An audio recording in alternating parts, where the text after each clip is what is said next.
1650 PWAM, 1650 PWAM Pro Wrestling, and more. And we finally are logged in. We finally got the title right of the show. I am Joe White, and I'm joined by Jeff. Enough is enough. It's time for a change. Edwards. Yeah, we'll talk about that later. And we are also joined at the start of the show by officially tonight becoming the longest reigning television champion in CWF history. That's right. Tune in for your champion. It's Aric Andrews. What's up, Aric? What's going on? 393 days. Jeez, that's crazy. That's right. Man. That's right. We love it. We love it. I love it. I'll be honest with you, man. I just keep rolling. Keep rolling. I hope they do it a long time. And you know what? One thing that kills me tonight, Jeff? They did not let you forget anything yet again. Because I'm sitting here going, I saw Cutshaw's name on the run sheet for the show. And I'm sitting here going, oh, man, please don't tell me they're going to forget about him and Andrews having a match. And they didn't let you forget it. They damn sure didn't let you forget it tonight. They never do. Jeff, I want to let you start this one out if it's okay. Oh, okay. Go ahead. All right. Well, Aric Andrews, thanks for joining us. Oh, no problem. My big question to you to kick this thing off. They're putting you in 4 ways. They're putting you up against anybody. You're beating everyone. Brad Stutz has a great idea. Let's just let the fans pick out of a fishbowl for you. When's enough for you? Is it time to get you some competition, or do you just have to take the show on the road? Because I'm watching you every week. There's zero competition for you. What do you have to say about this? I mean, the thing about it is, man, it's just company puts them out there and I knock them down, you know. Ever since I got that title about, over a year ago, the company's been doing nothing but trying to get it off of me. I mean, you can look back and see every match I've had for the television title, and they've been trying constantly to get it off of me. They haven't been able to do it yet. So I'm having fun with that. I'm having fun just throwing it right back in their face. I don't know if you're going to be able to answer this or not, but I do have to ask you, because we did get some people asking about it. The pulling out of the fishbowl deal. How much of that is gimmicked? How much of it is 100% real? Do they even tell you how much is gimmicked, how much is 100% real? To me, it's 100% real. Fair enough. To me, too. Yeah, I mean, I was approached with it, and I was told, yeah, go ahead. I don't care. Fair enough. I like that answer.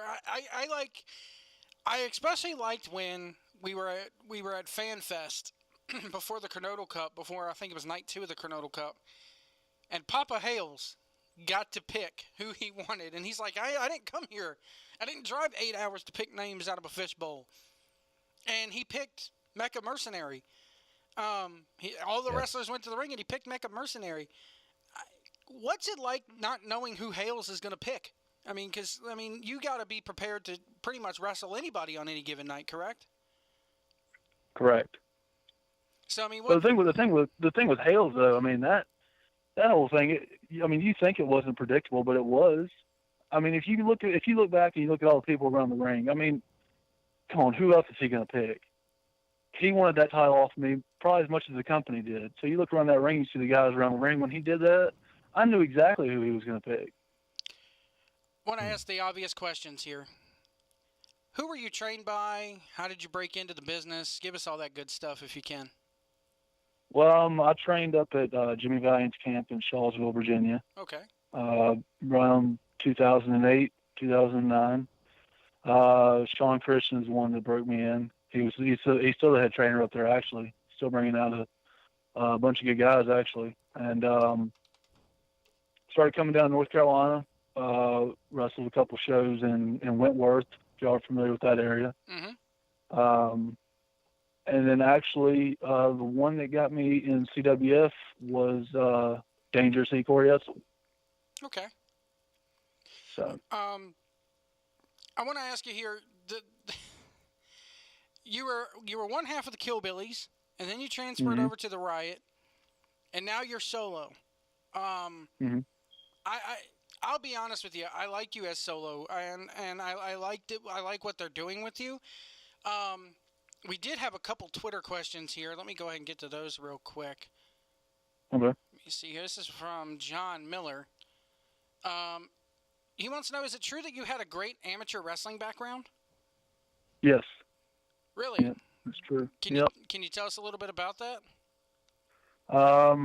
Was state champion in Virginia. I would have got a scholarship to college, but injury kept me out from that. So yeah, I mean, I wrestled amateur probably for about 6 or 7 years.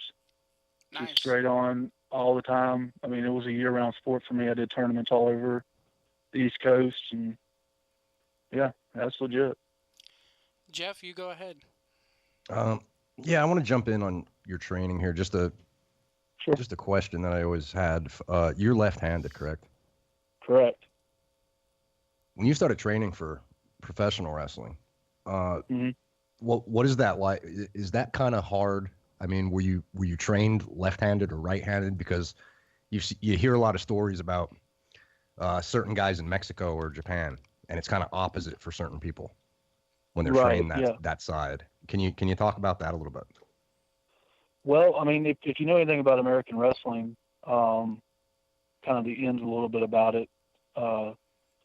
American wrestling's always worked on the left side, and the Mexican wrestling and things like that, they're on the right side.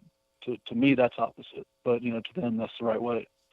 So being left-handed actually is kind of an advantage, just because it's a more natural feel for wherever you're going. I feel like people that are right-handed have a tougher time of grasping a situation when it comes to professional wrestling, because they almost got to go the opposite of what their instincts are telling them. Okay. When you're left-handed, you pretty much you're going by your instincts when you're left-handed. Interesting. Okay. The hardest part about it is people, pretty much, I'd say 90% of the people in America are right-handed. Right. So it's difficult training with other people. But the fundamental basics of wrestling, it's pretty easy for a left-handed guy. If you have a question for Aric Andrews, feel free to jump in our YouTube chat room right here on the channel and ask away. I have the chat room open on my end, and we'll certainly get to any questions you guys may have. Bring them on. CL Party's already booing you in the chat room. So, I mean, what else is new? K-Fab. Anyway. Anybody that's booing Aric right now in the chat room needs to realize he is the greatest CWF television champion ever. That's right. Okay. See, so I don't even have to say it. People, I mean, you guys know it. So yeah, that's right. You're saying it for me. I got to tell you, it's not bragging. It's not bragging when other people say it about you. That's right. And it's not being cocky if you can back it up, as the old Kid Rock song said. So exactly. John also wanted to know, he sent us a lot of questions, about 4 questions here. Will we ever get a Killbillies reunion? That's a good question, because last year the Killbillies were fighting with each other. So we want to know are we ever going to get a Killbillies reunion? That's not really up to me. I've thought about it, but it all comes down to the other half, you know what I mean? He's dealing with some things right now, from what I understand. So who knows? Down the road, it's possible. You might hear that music again. I like where you're going right now, to be honest with you. Just you on the tear. John also wants to know, will you ever come out to Fly Me Courageous again? The only time that I'll do that is if Corey Etzel is at a show, and I'll do it just to drive him crazy. Jeff, go ahead. Tonight we got kind of sort of a Riot reunion. Yeah. Killbilly's question was asked. Can you see the Riot getting back together at any time? I don't know. I mean, the thing about it is, we, the Dolphins and I, we approached Nick right before his match with Trevor. That's a little bit of insider information for you. Ooh. Because if you notice, the prophecy that we said 3 years ago is true right now. Who's the tag champs? Who's television champ? That's right. We said we were going to take the company over. We didn't say how long it would take, but we said we were going to take the company over. And who lost? And who lost to Trevor? Exactly. Ooh. Exactly. And that shows you right there what we said all along, who the weak link of the team was. Again, I like the Aric Andrews that we're getting now, because even when even when Aric was with the Riot, he didn't get a chance to talk very much. And tonight, we got a hell of a promo out of you, sir. You called the match. Hell, this show's not censored. I'll say it. You said that you were put into a clusterfuck of a match. Yeah. That right there, I mean, no heat after cutting a promo like that, saying, hey, we got to beep that in post or anything like that? Nah. No, I mean, it is what it is, you know. I was happy to be in that match because that, to me, here's my theory of wrestling, and here's my way of doing things. It's all about strategy. It's all about picking your spots. I mean, anybody that's watched me knows that to be a fact. So if you're trying to become the longest reigning champion of all time, what better match to have than a match with 7 other people in it that you can just kind of pick your spots?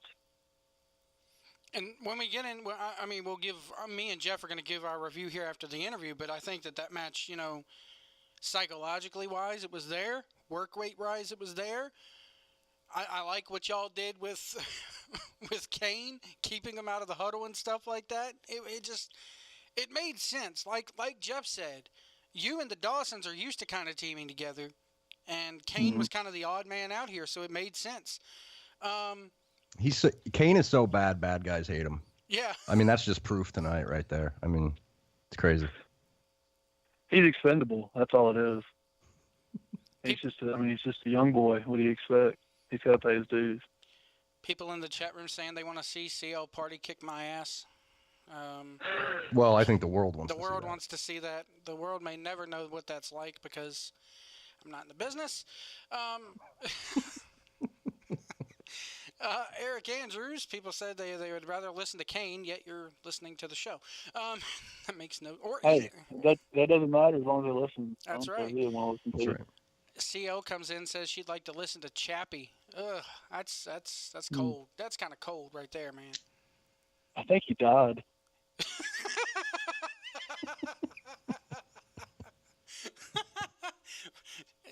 Jeff really doesn't know much about Chappie, so when you say that... only what you briefed me on. It just makes total sense. Because everybody in the crowd week after week wishes he was dead anyway. So. Yeah, I mean, whatever, Jeff, whatever it is you know about him is enough. I mean, it's probably too much that you knew about him. That's great. Mm-hmm. Let me ask you this, since we just brought up Kane here. Aric, maybe 2-3 weeks ago, that jerk comes out and has the audacity. You know, it was your great moment when you pretty much wiped the floor with Mitch Connor in about a minute and a half. Mm-hmm. No thanks to Kane. He was just in the way. Yeah. But I mean, he comes out and grabs your title. I thought for sure you were just going to lay him out right there. What possessed you not to? I mean, why waste my time? Good enough answer. I mean, like, come on now.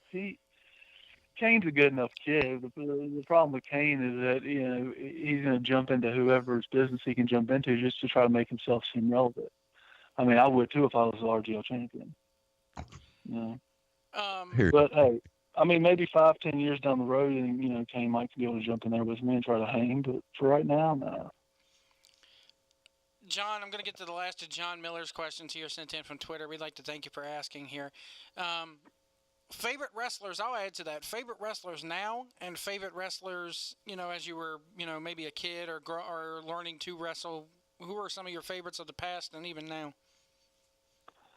I mean, I'd say as a kid, you know, favorites are always going to be the ones that are larger than life. Sting was definitely a favorite. Let's see, Hogan, of course, Warrior. When I started getting in, the people that I watched a lot that are that I watch constantly now are people like Arn Anderson, Jake Roberts. I love Brad Armstrong. I think Brad Armstrong is probably the greatest, like one of the greatest of all time, and one of the most underrated wrestlers of all time. As far as now goes, I'm not sure. I mean, I like. I mean, I've always been a fan of AJ Styles. And I mean, you can't be a wrestling fan without being a fan of Cena, whether you like him or hate him. I mean, he's good. He gets it done. The jury's out with me on Cena, even to this day, it just is. But Jeff, I mean, you can't. I mean, you can have the jury out on him, but still, I mean, these guys have been on top for 15 years. I mean, you can't knock him for that. True. No matter how he's done it. Yeah, can't take it away from him. True. Yeah. Do you wrestle anywhere else besides CWF? Because I don't think I've seen you anywhere else or read about you going anywhere else. Omega? Yeah, I mean, I've gone a few places. Virginia a few times. Wrestled around North Carolina a little bit, but yeah, I mean, mainly CWF, pretty much where I stay. Jeff, you said Omega? I thought I read somewhere that you had a match or two in Omega. The only thing I did with Omega was when they did that dual show with CWF. Oh, okay. Okay. Yeah. Jeff, any final questions here for Aric? No, I think that's it. I mean, I was really interested in the Kane answer. I mean, that was pretty good. Why waste your time? That's right. I mean, if you remember, we reviewed that show, and I said to you, why is Andrews not destroying him right now? And I got my answer. Well, my thing was they didn't even mention it really on commentary, and I'm just like, oh, so many. There's a total big missed opportunity there, but who knows? Maybe we'll see it in the future. Yeah. Aric, I'm going to go ahead and give you the floor here. Plug whatever you need to plug. Anywhere people can find merchandise, to follow you on Twitter. Of course, come out to the CWF Sportatorium on their next show. We have a crawl going at the bottom of our screen that tells you all a little bit about that. But the floor is yours. Anything you want to plug or mention, feel free and go ahead. Yeah, I mean, just come out to the show and see the TV title reign continue for years and years. I ain't planning on losing it anytime soon. So, I mean, if you want to see something special, come out and watch me as television champion. I'll be honest with you guys. He ain't lying there, because it is special when this guy enters the ring. He's a damn good worker. His promos are awesome. Aric, I want to thank you so much for joining us tonight, my friend. Oh, anytime. Thank you, Aric. Thank you, sir. Thanks, Bye-bye. guys. Bye-bye. Thanks, guys. Have a good one. Bye. That was Aric Andrews, your television champion. Jeff, I got to say, man. Yeah. Sounds like Kane Justice still has a long way to go when it comes to the feelings of the rest of that locker room. I think so. I think he needs to slow his roll a little bit. And I want to appreciate Aric for coming on. Yes. It truly is something special when you see Aric Andrews in that ring. He's come a long way in the last, like I said, you sent me that clip today. And yes. I was like, this is right before I started, coming to CWF shows. And even when I very first started and I saw Aric Andrews in the Riot, I'll be honest with you, my first thoughts were this guy doesn't talk. He's kind of like the heavy of the group because the Dawsons really weren't with them when I started going. Mm-hmm. So to see them actually go this route with him and have a really good, arrogant heel character, it's not nothing like I'm glad for him to be put in this spot. Oh, absolutely. And I think that video that I sent you was, 2-3 years old? Yeah, 2015. 15. Okay, so you can see like the growth. Somebody said, did he have a 10-minute time limit on this interview too? Listen, we do our interviews based on flow, and it is 10:30 at night. We don't want to keep people all night doing this show. Not everybody's a night owl like me and Jeff are. So some interviews go longer, some interviews go shorter. It just depends on the flow of the interview and how things go. It's called being, I don't want to say the word, but opinionist. Opinionist. Opinionist. That's right. Good word, opinionist. Speaking of opinionist, what are your opinions on a couple things here? I want to debut this new segment that we talked about. It's called CWF Tweets. Oh, the tweet segment. The tweet segment. CWF Tweets. We read a couple of tweets that were sent out during the week by our favorite CWF worldwide stars. And, you got this.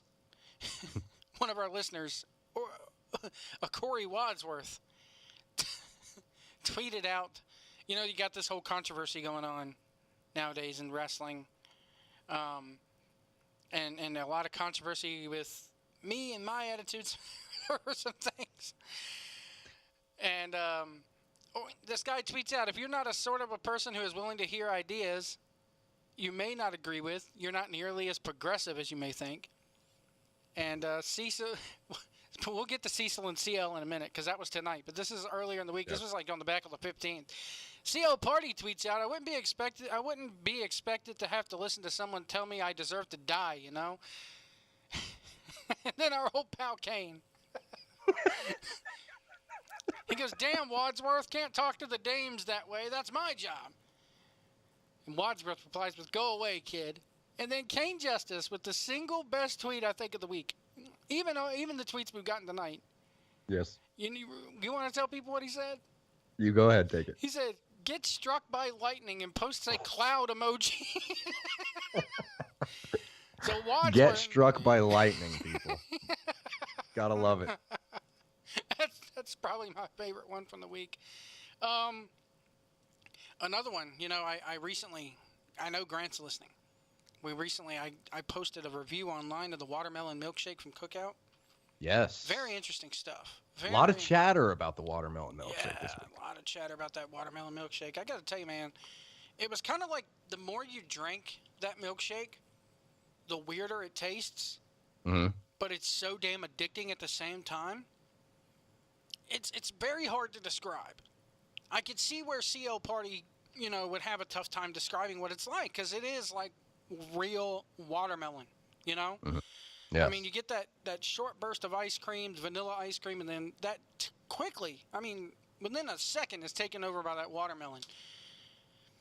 So, Grant, this is a long one. CL Party put on Twitter, ashamed to say I've lived in North Carolina for 4 years, and I'm just now having my first watermelon milkshake, and she tagged Grant Sawyer in it. And Grant told her to review it, and Jeff is like, the world needs a second opinion other than stat marks. What do you say, CL Party? She says, it's delicious and refreshing. And I put, I will have to try this now, seeing as how it has the CL Party stamp of approval. And go ahead and say what his reply was, Jeff, because you've been waiting for this all week. Capital letters. WTF Joe White, period. He put a period on it. Loved it. He put a period on it. And the reason why he's saying that is because, I got to wait for CL Party to give it her stamp of approval. Grant comes on here week before last and sings its praises. But no, I got to wait for CL. Well, we did need the second opinion. And then we get on to about the burger, the consistency of Cookout's milkshakes is what makes it. I'll agree with that. And I've never had a milkshake from Burger King, but man, overrated. Overrated. Burger King itself is overrated. I can't remember the last time I ate a Burger King in general. I agree. And then the tweet from tonight. The tweet from I don't know if I should put this on the screen or not, Edwards. Should we put it on the screen? That's going to be your call. I'm going to leave make this decision. CL Party's in the chat room. Can we put it on the screen, CL? Get back to us in the chat room because this is a tough one. It's from tonight's episode. She knows the tweet I'm talking about. She has to know the tweet I'm talking about. But I want to read the aftermath, what Kazi said about the tweet, if it's okay. Because what Kazi said about the tweet made it that much better. While we wait for CL's stamp of approval on the tweet, if we can get that. If she's even still in the chat room here. Well, you do piss her off weekly. I do. You manage a way to piss her off, so you might as well just do it again this week. I'm not the one pissing her off. It's Cecil Scott. All right, she says go for it. I'm going to go to a black screen here. Hashtag Kcorn. That video is up on the... if you want to know what hashtag Kcorn is, go look in the archives. I've started a greatest moments in radio history series.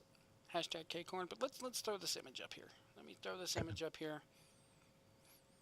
So, we should preface this by saying, in tonight's main event, CL Party's there, looking awesome as always, and, all of a sudden, the Dawsons and their manager kind of creep up behind her, mm-hmm.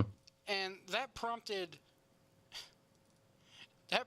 Cecil Scott to post this.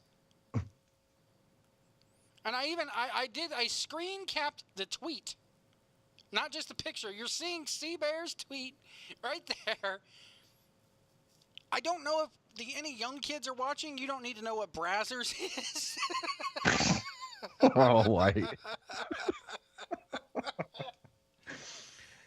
But this tweet, and you got to admit, you got their manager with that hat on and the glasses. Look at that.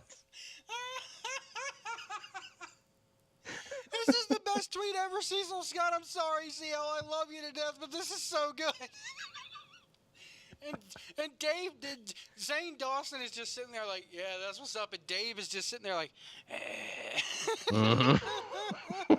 It's perfect. Look at it. It's so good. But the tweet afterwards is what really killed me about, I'll go back up in our chat room because I got it off my screen here. I got to go ahead or the Skype chat room, if it'll let me. Here we go. The people thought CL blocked me on Twitter. No. She might after this, though. Should I mention the aftermath of Kazi? Let's go ahead and get back to our regular screen here. Yeah. Kazi tweets out the Kamikaze Kid, which I watched his match with Nick Richards today, and I'm kind of sad that I didn't attend that match last year because that street fight or that last man standing match, good God. Yeah, that was insane. Whew. I thought Foley took some hard hits in barbed wire. Nothing beats Kazi. But the Kamikaze Kid tweets out, it's so entertaining to see feminists make gangbang porn references. CL Party tweets out, women like sex too, or we like sex too, And then Kamikaze Kid goes, I never said there was anything wrong with it. It just entertains me. And he tweets out this gif of, it says, I must protect my virginity at all costs. And it's this big fat guy. Kind of looks like me on a day off. With this Viking helmet on that's made of tinfoil. And he's got It kind of does look like you, by the way. It does kind of look like a much fatter version of me. And he's wielding this bow staff or this wizard staff, and he's got a picture of Thor. He's got a replica of Thor's hammer, and he's sitting there. Oh, man. So that's our segment this week, unless you had any more crazy CWF tweets this week, one of which just got tweeted here. So. The Kane one is what caught my attention today. So or this week. That was the inspiration for the segment. Jeff is like, we got to talk about this. So, oh man, just go get struck by lightning. It's great stuff. Edwards. Yeah. Episode 114. Yes. This is Opportunity Knocks. The first half of the Opportunity Knocks, and I was kind of expecting tournament matches this week, but we didn't get them, and I'm kind of glad we didn't get them because everything else flowed together quite nicely. This was like we got the G1 going on. This was kind of like the New Japan pre-show with like all the 8-man tags and everything on it. This is what we got here. Yeah, I had to write a lot of things down because there were a lot of guys and girls on the show that I had no idea who they were. But I'm glad they did it this way because now at least we know a little bit going into the Weaver Cup. Started off with Logan Easton LaRoe coming out, and we mentioned your new Ultra J Crown champion, PWI Ultra J Crown champion, and they show us some footage of that Nova Pro ladder match, and we get the 1% section. And these guys have their own Twitter. I think it's the 1% section or something like that on Twitter. And I didn't know who these guys were. But literally, it's apparently a bunch of guys in the front row wearing suits. Kind of like how you had those, there's 3 or 4 guys in the old days who would wear suits to be the Ric Flair section. Yep. I only hope to see these guys come to a CWF show one day. Because I think they would just be like the belle of the ball, so to speak, if they showed up there. So we get footage of that. We get the 1% section. He talks about how fans come from the tobacco fields. And he comes from a gated community. Inside of a gated community, wrapped around, that is surrounded by a gated community in Stamford, Connecticut, of all places. What'd you think about this promo right here from Logan Easton LaRue? This is probably like what the second or third time you've seen Logan on CWF? Yes. It's growing on me. I said it last week. I had to admit it. He's growing on me. Why? I love the gated community. I love the 1% gimmick. You got to see this show live. By the way, should we throw the number up, or should we wait till after the review? Now it's okay. I mean, right. I just didn't want anyone interrupting the greatest television champion ever. Neither did I. Let me see here. Hold on. Let me see if I can throw it up here. By the way, I think it's time for me to try and get a hold of Aric for one of those T-shirts. If I got to do the mail thing, I will. What shirt? You know, the double anarchy for his initials. Oh, yeah. Sure. If you want to give us a call, I've had the number up the whole time. I didn't plug it. I just now realized it. This is me doing top. I'll preface this. I took a nap before they dropped worldwide, and I woke up at like 15 minutes to 9. I will never do that again. I'll just stay tired because I'm now more discombobulated now. Yes. Than I am. Usually I'm on point with this stuff. Tonight, no. Give us a call if you want to call the show. 434-710-4900. That's 434-710-4900. We do have to tell you, if you're calling from a good old-fashioned landline, long-distance charges may apply, and we are not paying your phone bill. So, we are not. Repeat, not going to help you with your phone bill. No, we will not help you with your phone bill. But if you want to call in, call in. Yeah, feel free to call in. Right there it is, 434-710-4900, 434-710-4900. Don't everybody rush to the phones at once. Take your time. We'll be here for a while. We'll be here for a while. And then we had that promo. It was a damn good promo. And I told you got to see the boy live. The kid just has it. TV doesn't do this guy's, for lack of a better term, it doesn't do his body justice because the dude's got like a six-pack, like no one's business. He's definitely in shape. And he says he's got the best thing about the promo, he goes over and steals fucking Stutzy's chair, and when he does, we get the "oh God!" He goes and sits over next to the VIP section and watches. I gotta say, I think it was my favorite "oh God" of all time. It was. I think it was the best "oh God" of all time. I mean, he ripped him off the chair, and it was like, "ah, oh God!" He's like, "Give me this chair, oh God!" Then, oh boy, I'm glad this show started us off. Carlos Gabriel versus Garrison King versus Tracer X versus Pat Monix in a fatal four-way match for a future shot at the Pro Wrestling International Ultra J Crown title. The only thing I can say about this match, I did take some notes, but overall, flippity flappity flippity flu. It's just, which is what the Ultra J title should be about, But I'll let you go first here, Jeff. What are your thoughts on this one? All right. Well, first, off air, we discussed this, and it's funny because you said this when I called you before we came on, but I have it written down. I don't know who these four guys are, so I write the names down, and then underneath them, I decided, okay, I better go back and write down what they're wearing so I know who's who. Okay. I wrote down Pat Monix, white shorts, Carlos Gabriel, black and white pants, Garrison King, and I stopped and I went, this is not going to help me. Because they're all wearing black and white. Except for Tracer X. Who's wearing purple. Yes. Or blue or whatever it was. My screen, it looked purple.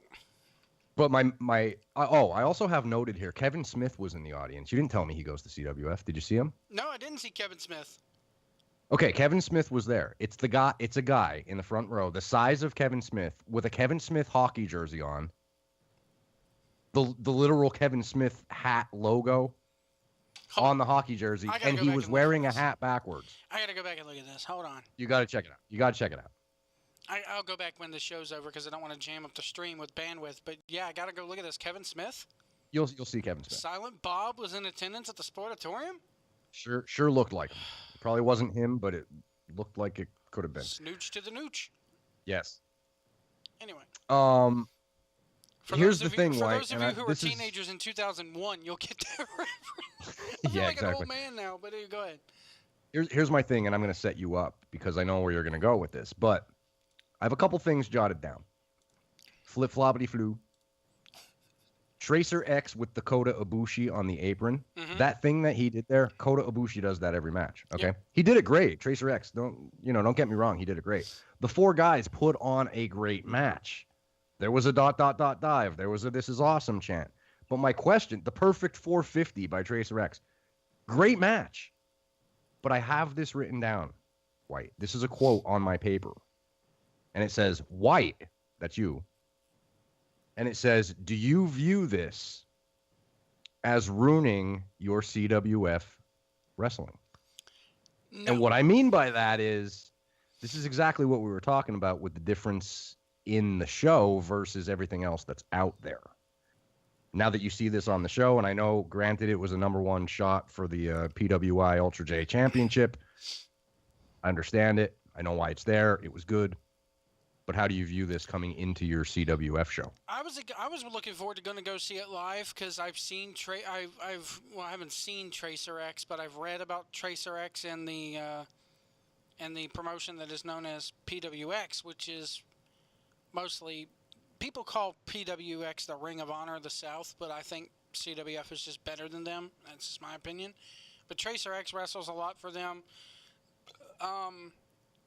It doesn't hurt CWF. It doesn't hurt my viewing of CWF. It doesn't hurt my opinions or overall enjoyment of them, because I know that you're not going to get this very often. Now, if we start seeing this each and every freaking week, or every other week for that matter. That's basically where I was going, yes, with the question, yeah. Then you're not going to want to see this every week, right? No. I don't even want to see it every week on 205 Live, or even, well, who's watching 205 Live? But, Yeah, come on.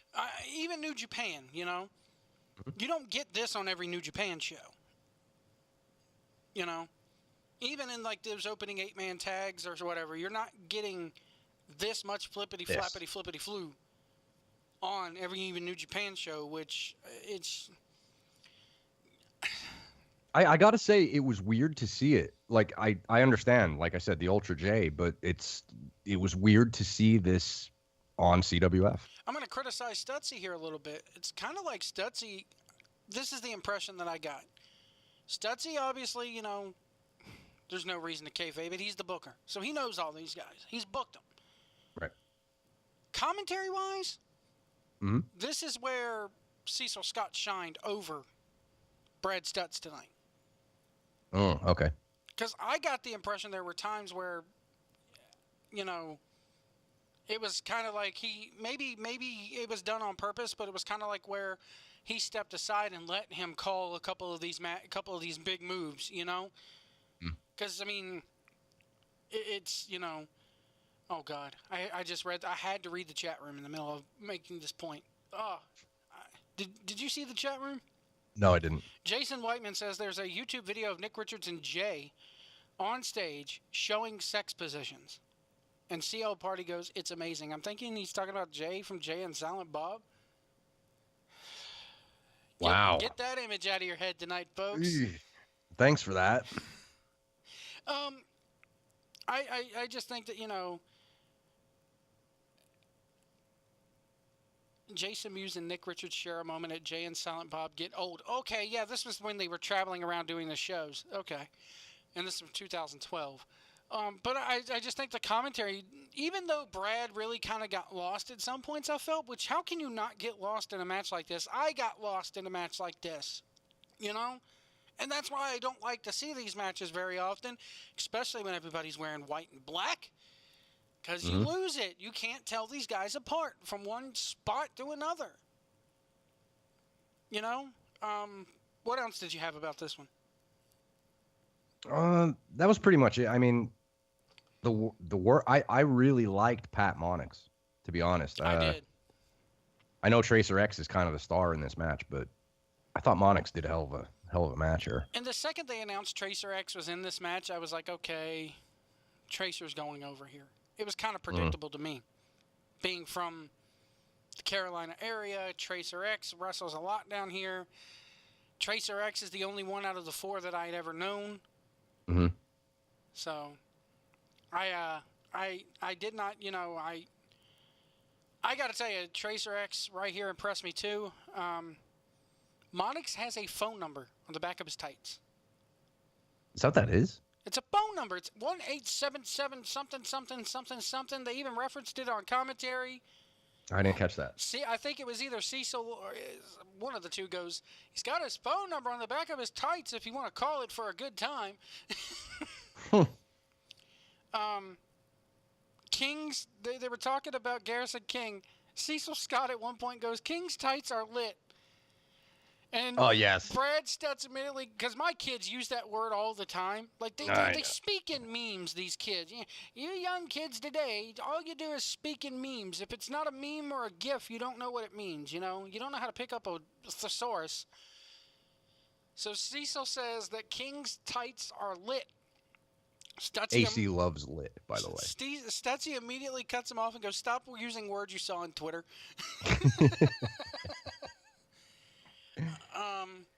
Yeah, I guess lit is the new cool. Yeah, it's lit, It's lit. It's lit. This show is lit. Anyway. The Andrews interview was lit. Let's be honest. Yes. Anytime you have Andrews on the show, it's lit. And I put here, this is the point in the match where I've noticed, it took me this long to notice, everyone's wearing black and white except Tracer. Because this is the point, after we got that, and we got Gabriel doing this top rope springboard cutter, which was freaking awesome. And then we had this move that was almost like I want to call it a Canadian backstabber. It was kind of like a Canadian destroyer that turned into a backstabber. That was fucking cool. It's shit like that. If you're going to do the tope atomicos, tope con hilos, whatever the case may be, but then you pull out a move like that, everybody does tope con hilos. Everybody does the ... dive. Not everybody does what I'm deeming a Canadian backstabber. Yeah, I don't even know if that's... It was funny because the announcer said, I don't even know what that was. And when he said it, I thought, I don't know either. I had to name it a Canadian... I don't even know if the guy's Canadian. And here's what kills me. I can't even tell you, because everybody's wearing black and white, nobody else in the match stood out to me besides Tracer X. I can't tell you who did the move. Who did it? Yeah. Yep. It's true. And again, this has nothing to do with CWF. And who knows, these guys show up to indie shows. Maybe they only bring one pair of tights, but, it's kind of like when you're all standing there and you line them up. The only one that you're really going to stand out is Tracer X, because he's wore purple or blue, Tracer X wins with the 450. He faces LaRoe soon. Yes. Gives LaRoe a crotch chop and says, suck it, which I was like, really? You love that. I know you love that one. Really? Tracer's going to be the new leader of the Bullet Club when they finally kick Kenny or Cody out. Yes. Jesus. I'm rolling my eyes right now. This is why I don't appear on camera, because I roll my eyes at shit like that and it pisses people off. I knew you would. I knew you were going to bring that up. I'm gonna put here. I put here, and I'm gonna shout and drop a name. Speaking of Jay and Silent Bob, here's a name that's even less relevant than them right now. They zoom in on Tracer X's face, and I put here, Tracer X reminds me of DJ Qualls. DJ Qualls. You know who DJ Qualls is? I know that name. You ever seen the movie Road Trip? Yes. He's the nerdy kid who gets laid by the big fat black girl. Yes. In the movie, you ever seen the movie The New Guy? Mm-hmm. With him and Eddie Griffin, I think it is.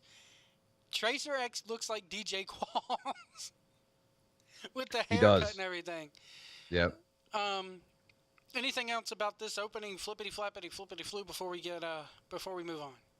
No, it was flippity floppity flu, but it was good flippity floppity flu. It was. I guess that's the way to say it. It had its place on the show. Yes, it deserved to be the opening match on this episode. I think if they would have put this anywhere else on the show, it wouldn't have went over as well. I will say, too, about this, the crowd, they bring out Gabriel, they bring out King, they bring out Monix even. The crowd does not have any reaction for these guys. But they knew who Tracer X was, and they popped huge for Tracer X. So, Jason Weissman, Tracer X sounds like a venereal disease. Wow. What is with our chat room tonight?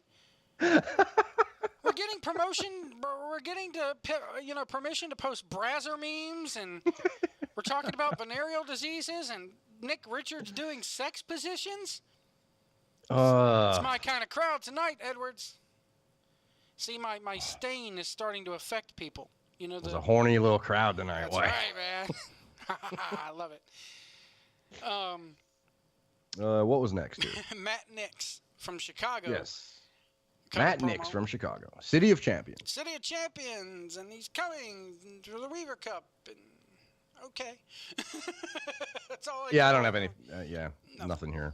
I can't wait to see him work. He's got a decent look to him. Mm-hmm. Aspen Rose and Aric Epic cut a promo. Yes, Aaron Epic. I put here Aspen Rose overshadows Aaron Epic in the promo. I love her voice. I love her look. If we're going that route tonight, she looks young and sexy as fuck. Very.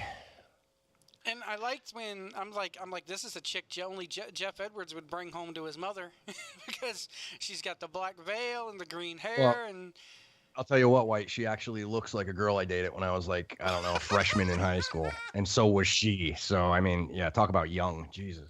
So, but she's sitting there with even while Aaron Epic is talking, she's sitting there and she all of a sudden from nowhere pulls out a railroad spike and is, treating it almost like it's a lollipop. It was so beautiful. I loved it. I loved this girl's character. Any other thoughts on this promo? I can tell you that Aaron Epic cut a damn good promo here. I'm looking forward to seeing him next week. Yeah, I'm looking forward to see how they work together. Wrestling God in the chat room goes... CL Party goes, Eric Andrews brings out the degeneracy in all of us. And Wrestling God goes, I think I got Tracer X on my penis. This is our last After Show ever. They're going to disown us after this. If anybody wants to call in and discuss the Tracer X X phenomenon, they can go ahead and call 434-710-4900. And Jason Wiseman goes, Andrews does make me think about a burning sensation when I pee. Wow. I love our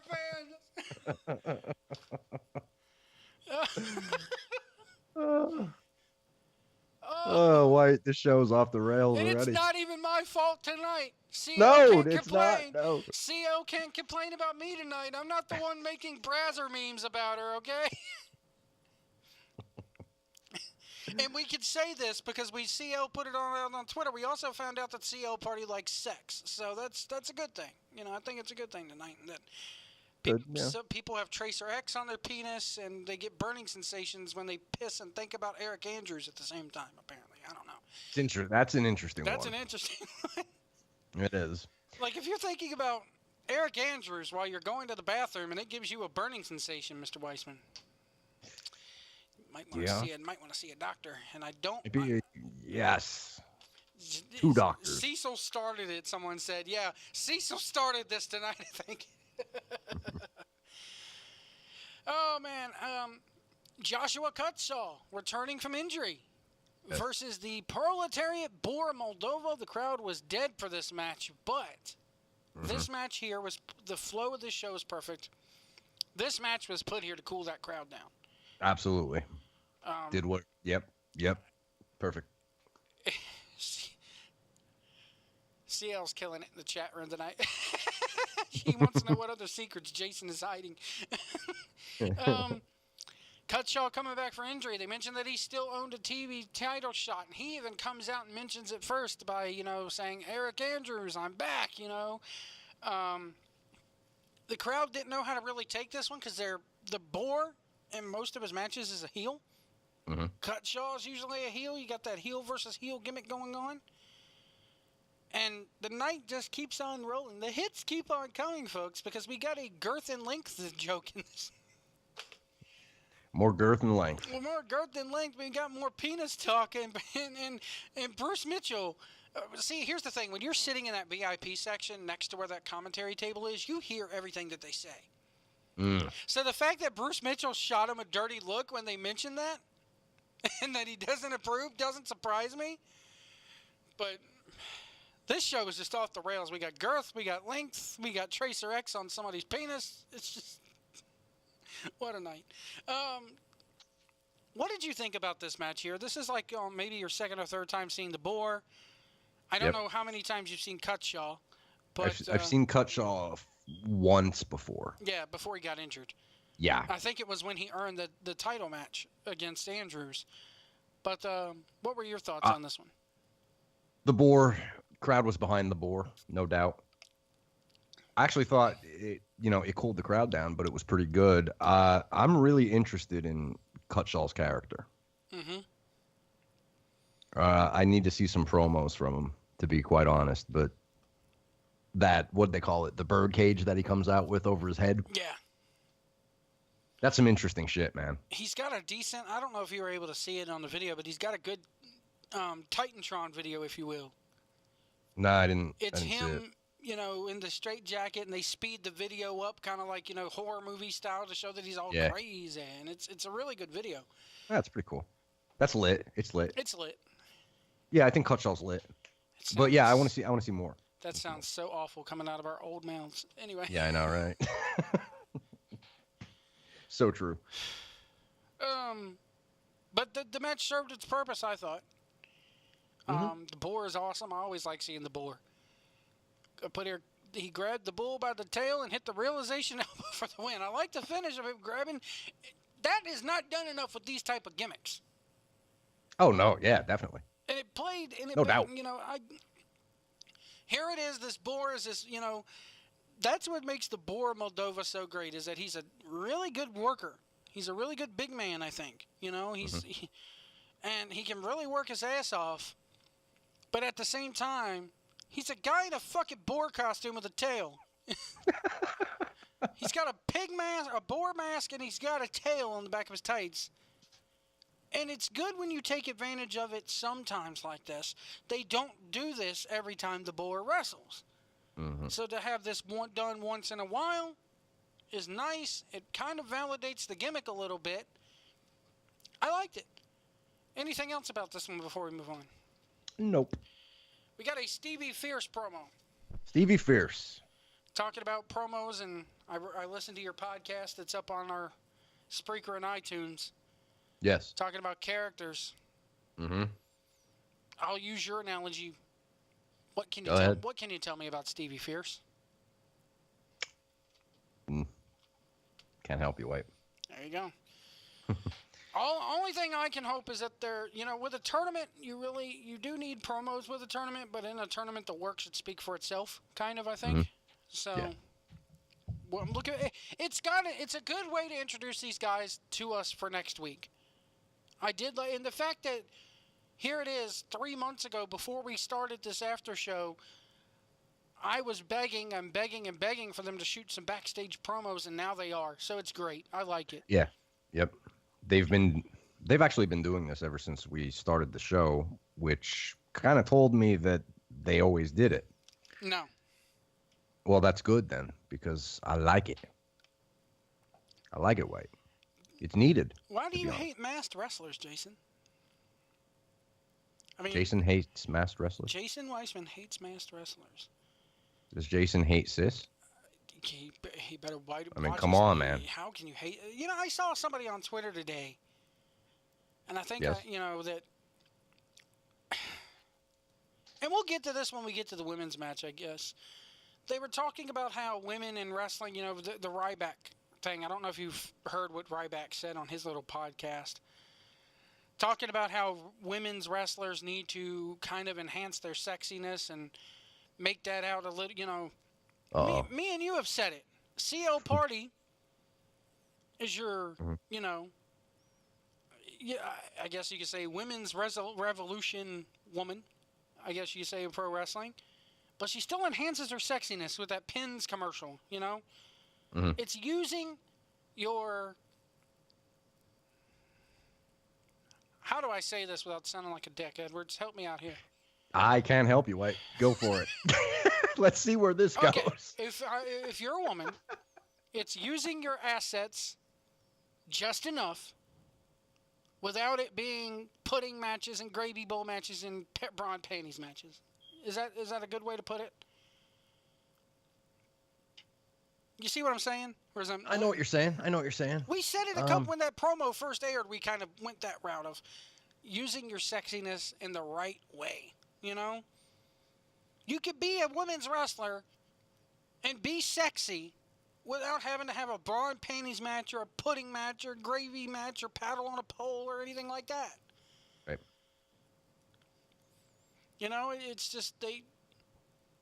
And in the women's match that we got tonight, I think they did that. Both women came off sexy as hell, but both women showed that they can work at the same time, and I want to see, you know, I wouldn't mind seeing it again.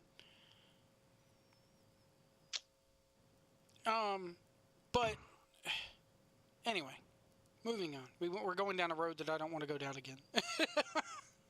Jeff, yeah, let's just move on. And Go Jeff ahead, is going to let me hang myself anyway. just continue on. Aric Andrews promo talking about his long title reign. Finally, a good promo on this show. Yes. By the way. Yes. He's got the beard back. It's not clean shaven anymore. And he says that he's been put into an 8-man clusterfuck. But it doesn't matter, because after tonight, he's going to be and he referenced the former guy. I don't even remember his name. Did you write the name down? Doesn't matter anyway, because Aric Andrews, you know, is just... No, actually, I didn't write it down. Well, that guy's in second place now, so we don't have to worry about him. he had me at clusterfuck, to be honest. When I heard that, I was like, whoa! I busted out laughing, and I was just like, holy shit. Oh, God. Oh, God. He's got his beard back, and he's in an 8-man clusterfuck, and as long as he doesn't lose the title or have to put his title on the line tonight, he is Michael Yamaha. Michael Yamaha? Well, he's in second place now. Okay. But he's, you know, the only thing I took, he's got his beard back, and he mentioned that he's in an 8-man clusterfuck, and that he's going to be the longest reigning TV champion of all time after tonight. So. Then we had the Midnight Mermaid. By the way. Oh, go ahead. That's a little thread. Like we always talk about. Yeah. Because they, you know, the main event came, and then, you know, they're going back to this promo, basically. Mm-hmm. They're hyping the fact that he has the title so long. So. Yep. The Midnight Mermaid, again, foreshadowing on a wrestling show. Yeah. What a novel concept here. Who writes this shit? Anyway. Oh, God. Oh, God. Oh, shit. The Midnight Mermaid, Aspen Rose versus Jessica Troy. Mm-hmm. All right, Sensitive Universe. The Sensitive Universe doesn't want to watch this one. You want to know why? Why? We didn't get to see their entrances. They cut out. We finally get a women's match on a CWF show, and they don't show their entrances. They only get upset about entrances as if they're indie darlings. You have to take that in account, too. Or if they're... You know, like a Nakamura, you know, if they cut his entrance, forget it. Or if they're that word that gets me blocked, you know. Yeah, that. I literally saw on Monday, how dare you cut off my husband's entrance? Really? Anyway. We got Amber Gertner. Yeah. Who is, I'll be honest, she's called matches before, but this is the first time I ever heard her on commentary. And Cecil Scott. Mm-hmm.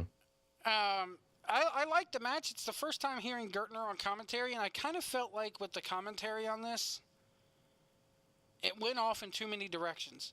It really didn't stay focused on the match too much. What? I kind of agree, but sometimes that happens. It happens. Yeah, it happens. You know? I put here, I like Jessica Troy. I wouldn't mind seeing more of her and more of her character.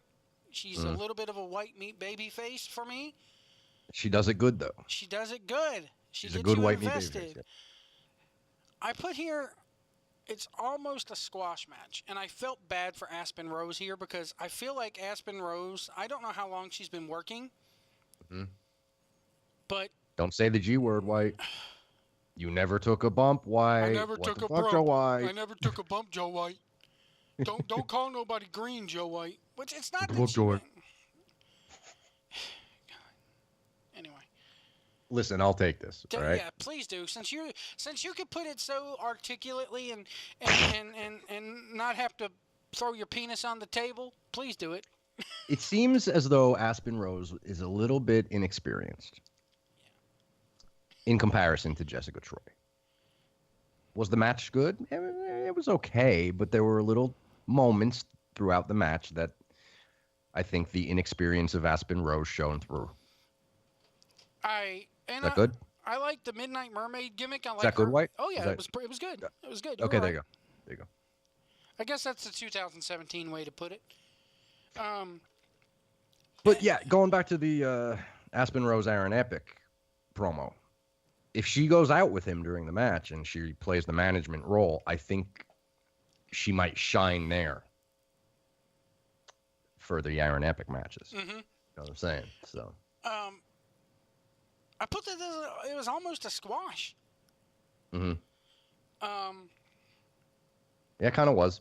And I felt like they could have given Aspen Rose, yes, she may be inexperienced, but they could have given her a little bit more to do here. How are you going to get experience if they don't give you, if they don't give you anything to do? She may be limited. I don't know. She may be limited in what she can do right now. True. She does look damn young, dude. She does, man. I want to know how old she is.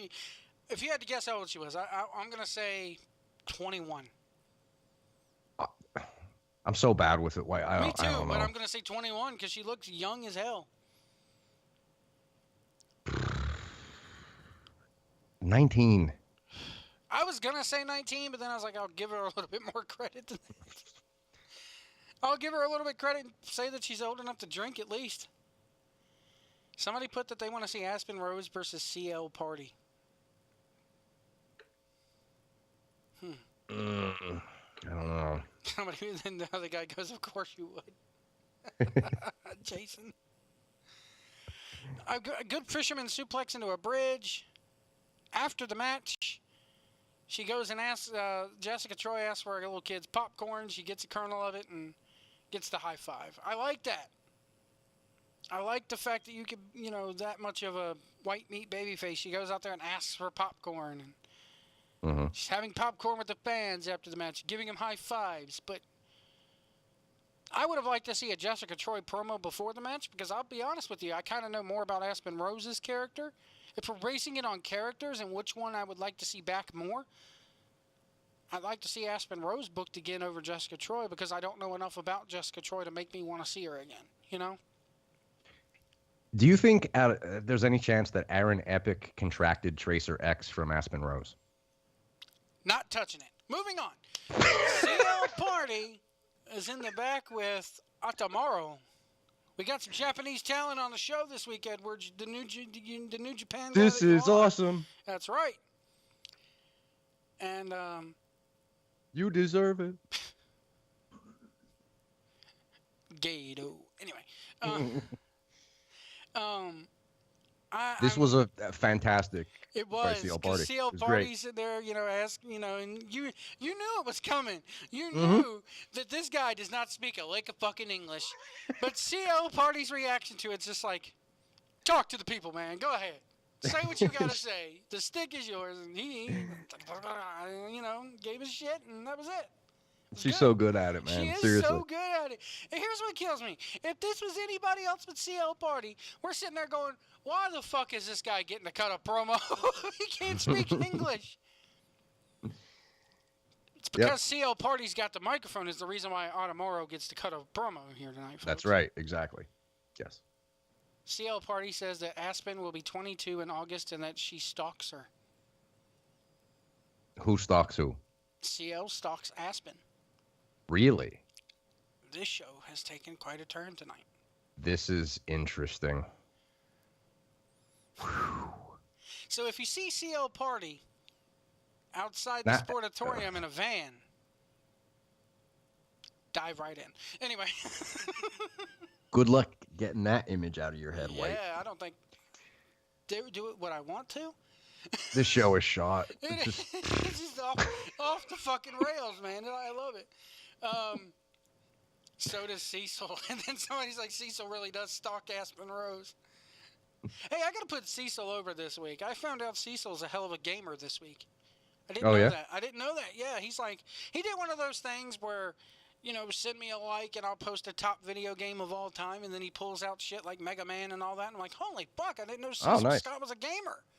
Nice. Which I found out today, and I even tagged Cecil in it. There are plans to do a Mega Man movie.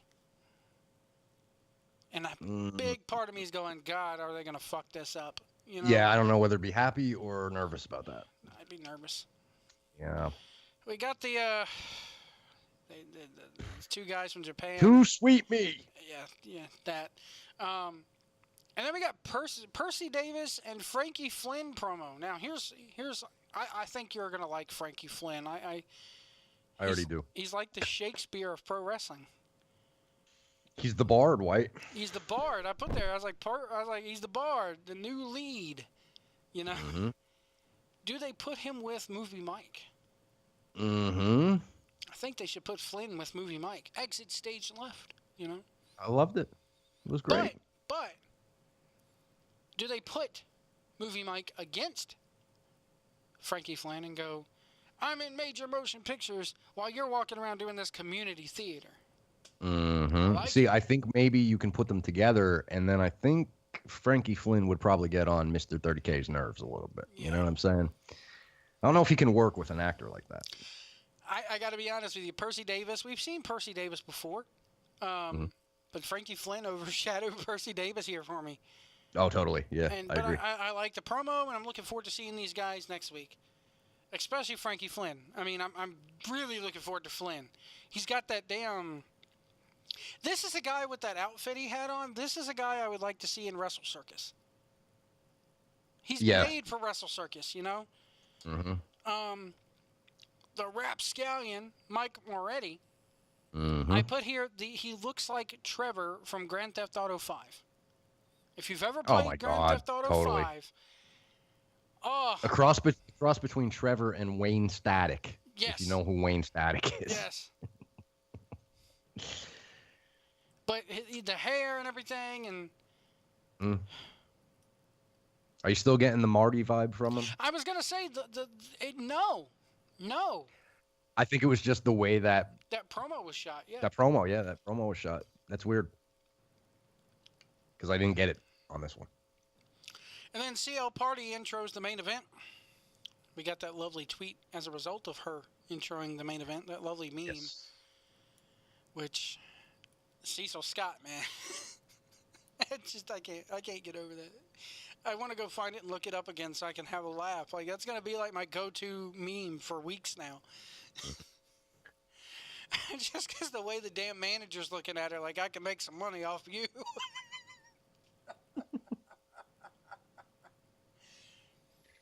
Chet Sterling, Smith Garrett, and Showtime, the Dirty Daddy and Snooty Fox versus the Worldwide Television Champion Eric Andrews, the Rising Generation League Champion Kane Justice, and Mid-Atlantic Tag Team Champions, the Dawson Brothers, Zane and Dave. If any eligible challenger to a title scores the winning pinfall, they get an immediate title shot at that championship. I love the fact that they immediately called out that the only two people eligible for Kane's title are Showtime. That is the first thing I've written down here. Sorry, I didn't mean to take the thunder away from you. It's fine, man, because we both noticed it. You got to give it props. We talked about the logic in the 8-man tag last week with the Dawsons. Yep. Here we go again. Here's another example of a wrestling company using logic. It's freaking amazing. Jason Wiseman put Cecil, the feminist that loves gangbang rapish porn, Scott. that may be a bit too much. Yeah, I might be pushing it. This meme is going to be like the thing that people are going to be talking about until next week. Isn't like going to be like, this is going to be like the go-to thing for the CWF community. I swear. Anyway, and here's what kills me out of all this. You're all going to be on CL Party's naughty list, and I will be off of it as a result of this. So you guys go ahead, have your jokes. It only makes me look good. Wait, come on. It's going to take you 2 days to piss her off again. It will, maybe, Probably. Anyway, Aric cuts a promo and he calls Kane boy. Calls him a boy. Yes. And the Dawsons call him a boy. Mm-hmm. And the bad guys won't let Kane Justice in the huddle. Kane Justice is like, come on, guys, what are we doing? Hey, that ain't going to work. That's a horrible idea. You know what? Just let me start it. Kane Justice is beautiful in this match. I love Kane Justice in this match, man. And then Kane's family, not only his mother, it seems, but his entire fucking family standing up in the back row. Some chick named Bree is there, and they're like, shut up, Bree. Shut up, Bree. And everybody's like, this is a family show. And Smith Garrett, I'm putting over Smith Garrett to this week. Oh, wow. Oh, God. Oh, God. Let's hear it. Smith Garrett says he knows it's a family show because he invited Kane's mom. And the whole crowd was, oh, because I know. And Kane was smart. He followed up. He pointed right at it. Shut up, Mom. I love that they talk to each other like this. Me in the too. Matches. It's great. Good wrestling by Smith and Kane to start. Mm-hmm. And I will say this right here. Smith carried Kane. Smith Garrett was fucking amazing in this match. Mm-hmm. Still don't know what his character is. Nope. Still couldn't tell you who he is, what he stands for, what he's about. Correct. But he's good in this match. He's a good worker. If you will go wrestling-wise, he's awesome. Oh, my God. Now we're talking about people outing people. Oh, boy. Oh, God. Should I close the chat room tonight? Take it easy in there, chat I know, room. right? Jeez. Should I close the chat room tonight? Never close it. If Wait. you want to call into the show here, 434-710-4900, 434-710-4900. Don't make me regret paying for a Skype number, please. Hey, at least it's only for 3 months. If nobody calls in, I ain't got to pay the damn $20 anymore. That's right. This is the chance. This is the big moment for everybody. If they want to call in, say their piece on CWF, do it. I like the fact that in this Weaver match, Cup, anything. Weaver Cup. I mean, come on, We're all caught up, so nobody can really spoil it unless you were there. But, I mean, we're going based off the YouTube show, but we can't, Anyway. I like the wrestling in this match. The double count, Kane just lays down, It's great, yes. Lays down for Smith because Smith can't get his title. Everybody else on his team, his title is protected. Lay down and pin me and pay me. I'll be a jobber for this match. Sure, doesn't really affect me anyway, but my wallet, Exactly. And then Cecil Scott, Mr. Meme himself, Mr. Meme, Cecil Scott, that's a good name for him. Mr. Meme comes out and goes, "Why doesn't Kane just tap out? Why doesn't Kane just, hey, let him put you in an armbar and just tap out?" Yep. And then part of me sitting there going, because it's Kane fucking Justice. He would never tap out. Lay down, sure. Tap out? Fuck no. Right. So, a couple other things here, and then I'll let you take over. The single leg drop kick from Dave Dawson impressed the fuck out of me. We had a double count out, and everybody's like, no, we're not going to have a double count out. Everybody's going to run in. And Andrews gets the win with a damn good finish, and he's now the longest champ in history. Why don't you go ahead and give your thoughts on the match, and then we'll get to what happened afterward. Snooty's drop toe hold was awesome. What do you think? It's a drop toe hold, Edwards. You're reaching. You're having a reach this week for Snooty's good side, aren't we? What about Chet? What do you think of Chet in this? I'll get to Chet on the Okay, afterwards. all right. You could save it. But after seeing what I saw today, going back in time with the riot, and seeing Andrews and the Dawsons together, dude, they are three badass dudes, and I love them together. I kind of long for the riot to be back, but only because going back and watching that, and he wasn't on this show, But do you see what I mean about Nick Richards now? Yeah, I watched one of their promos. It was like a minute and a half, and they were backstage, and it was all Lee. But he was talking about Nick, and Nick just stood there, and his hair was kind of spiked out, and he just had that evil grin. He looked like the Joker or something. Even watching. And I'm watching it, and I'm going, oh my God, they had money with these guys together. They did, man, and they had heat. Oh, they had heat.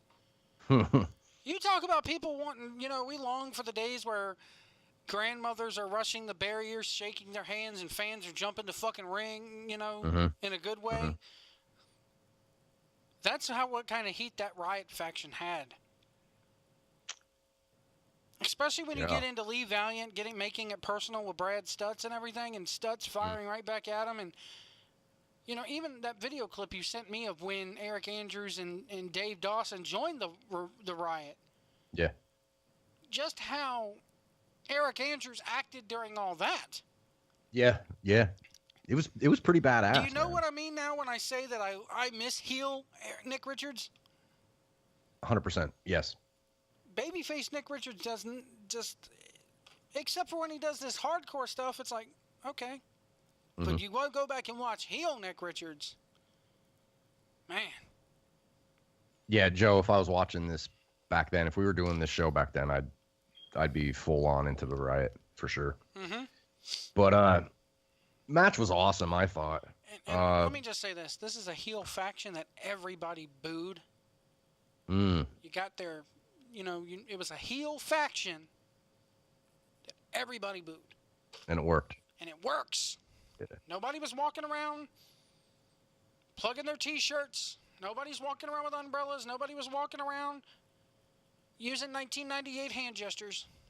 It was a heel faction just 2 years ago that worked. Everybody was a heel. Everybody was booed. Everybody, I dare say, was hated equally in that faction, too. It was good stuff. But go ahead and continue with your thoughts about this. But the end of the match ends in typical Aric Andrews fashion. Yep. It's awesome. How did they not screw this up? Like I keep watching it and I'm going, they're doing this perfectly. Every chance they get. They're doing it perfectly, especially, with Andrews with his grabbing the tights bullshit, and it's phenomenal. The Chet promo at the end. This is where I started to come alive for Chet. Oh, really? Okay. This is where I was like, is Chet going crazy? Is Chet starting to lose it? But then I'm sitting there going, it's too early for Chet to go crazy and start losing it because he just lost the title. It makes, but when he grabbed that microphone and he's just making all those weird noises, and I was like, where are they going with this? Is Chet? Then they got right back into babyface Chet because Logan tried to hit him with the belt. Yeah. And he got knocked down for his effort. Put himself in the Weaver Cup. Yep, and Chet put himself in the Weaver Cup for the worldwide bracket. I like how they're doing the bracket this year. They're making it kind of like the G1. You got the A bracket, which is the outsider bracket, the World International bracket. And then you got the B bracket, which, no one's a B bracket, but you know what I mean. You got your B bracket, which is the CWF regulars. Even though two of those guys in the brackets are not regulars, but you got might as well be at this point. Close enough. I want them to be regulars. I'll put it that way, and we'll get to that in a minute. And I put here, you're having a tournament. So that's one storyline, is the tournament. But then you got underlying storylines in the tournament. Yes. They're not sitting there and this is a problem I have with the G1 Climax, is that yes, they do mention the fact that Omega and Okada are going to have to face each other again. Hell, Omega and Elgin are going to have to face each other again because they're in the same block. But they really don't tell you, you see what I'm saying here? There's no real big story. It's, okay, we're going to face each other again, and we're going to have to try to have a good match. There's no real rivalry there, Right. With this, there's a rivalry between Chet and Logan Easton LaRue, and they're going to have to probably face it. They may have to face each other at some point in this tournament. There was a Twitter rivalry started by you between Chip Day and Kane. That's right. I started it. Got to put myself over for that. You should. So. Oh, and by the way, I know you mentioned it earlier, but I have it written down here. Right. Them not forgetting about Cutshaw and Andrews. Yeah. Because he came out and chased them off. He's owed a rematch. He chases Andrews completely out of the building. Like, to the point where you think Andrews stops, and he's like, okay, is that the end of it? Are we safe from the camera? And Cutshaw's with the coming by him with the camera, and Andrews is like, nope, got to sell it right out the door. Yep, perfect. And he runs out the door, and Cutshaw's sitting there at the door looking out at him like, don't forget the milk, asshole. You know? Good stuff. I love it. I can't wait to see. These two are probably going to face each other on the 29th or whatever. I don't think either one of them's in the Weaver Cup. So what better to face, either that or finals night, Right. And that was the end of the show with Chet cutting his promo and everything, and it was a good match. I enjoyed it. I enjoyed this episode a lot. It's not my favorite episode of Worldwide. I'll put it to you that way. Mm-hmm. But it's not my least favorite episode either. Everything made sense. Just, if you're going to be, I know this is hard to do, but if you're going to be in a four-way match, at least have the decency to ask what everybody else is wearing. Or come with multiple, I know ring gear's expensive, but come with like at least 2 or 3 pairs of trunks, so that if everybody decides they want to wear white, you can change it up a bit. Mm-hmm. That's my only complaint about the show. That and the fact that I think they could have given Aspen Rose a little bit more to do in that match, but it's not often we see a women's match in CWF anyway. Yeah, true that. So at least you got a match. Got a little bit of a treat here, Mm-hmm. So, Mm-hmm. yeah, they got their interests now. CWF's a bunch of feminists or a bunch of misogynists. They cut their entrances off. Sensitive universe. So Edwards, Grant's fault. It's Grant's fault. It's It Grant's has to be. fault. It's Grant's fault. Yep. It's Grant's fault. He cut the entrances out.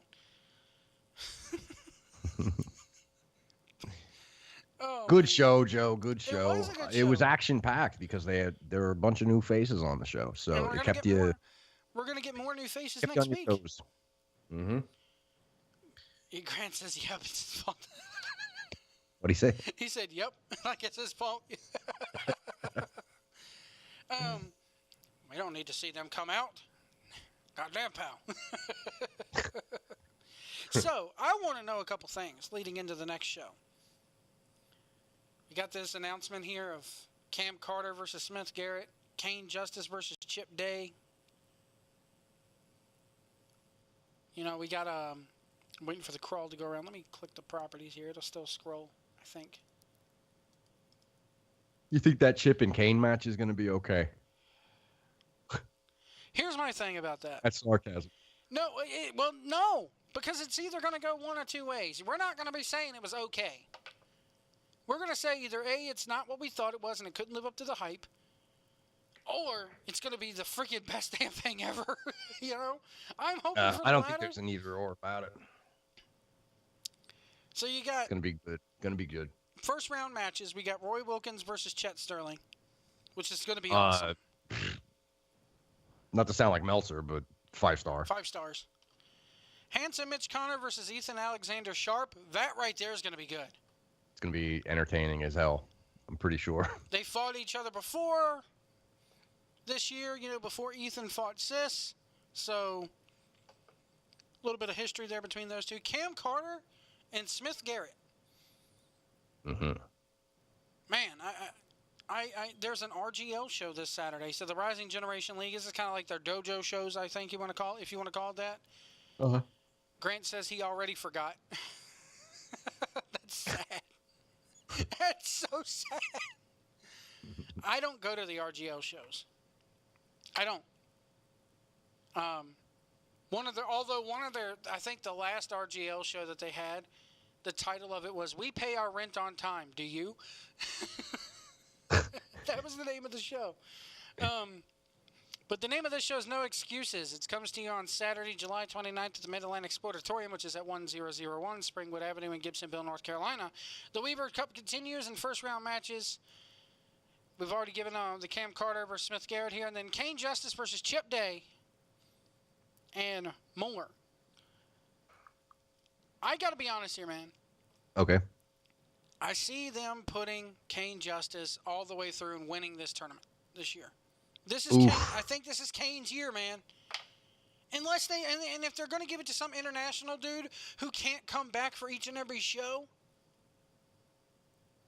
then they're shooting themselves in the foot. I'm glad all the international talent, Australia, Japan, whatever's coming in, none of them are winning. What about Chet? He's got that underlying feud with Logan. There's still more story to be told there. CL Party's going to bed now.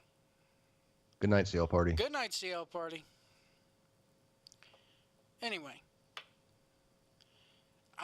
And maybe Grant can answer this, or he's going to kayfabe us here on this. Do I dare ask? Why is there an ESPN logo at the top of this poster, Grant? AM radio coverage, maybe? Wrestling coverage on the radio? Come on. Never know. They do local sports and shit on ESPN. Yeah, but I mean, who's going to listen to wrestling matches over the radio? That's kind of like... Me. Dude, you can't see anything. Wrestling is something that you have to see. Beggars can't be choosers, White. You still got to hear it. All you would hear is their commentary. He's not at liberty to discuss kayfabe. Anyway, I knew it. Damn it. And the thing is, I'm going to probably be at this show. I've been given permission. See, I'm not. Yeah. Oh, yes. I'm not Absolutely. I'm not a total pig. I asked for permission. Right. To go to the show by myself. Because I was like, damn it. Both of the stepkids are going to be home. It's 2 more seats I'm going to have to buy. Right. We really don't have the money right now because I'm jobless. So I'm sitting here going, I really want to go to the show. And she knew when I mentioned that Kane versus Chip, that I got, Stutzy Claus gave us Christmas in July, literally. Yeah. Jason Weissman, blind people hate wrestling. Why do I find that funny? Blind people hate wrestling. Yeah. What's happening now? They just did a spot. What's happening now? They just did another spot. What does "oh God" mean? What does that God mean? What did he do? Is God here? Did God show up? Did he do a run-in? Huh? Anyway, so I may be coming by myself to this, which is a first for me because I can't remember the last time I went to an indie show by myself with no kid, no girlfriend. I honestly hate going if my family doesn't come with me. Why? To me, it's like, I'm the type of person where if I'm going to go out and have fun, I feel guilty if the rest of the family's not with me. Think of it as your getaway. It's your break. It's your break from the action. My break from the action. Yeah. Mm-hmm. Somebody asked if filler tonight was filler. Tonight was not filler. Tonight was a way of introducing you to people. Tonight was preparation night, man. I think they realized you can't put these international talents out there cold without meeting them first. Yes. That was half of the reason for tonight. And it was a good decision. Let me ask you this Kane Justice thing. Do you think they're slowly but surely turning Kane babyface with this? Because I don't think so. It's hard to tell because when he came out tonight, he had a big reaction, but was that all from his family? Yeah. Was that from Mama Justice and all them, And I think, too, that, I think he's too much of a smartass. And that's the key point. That's the key point.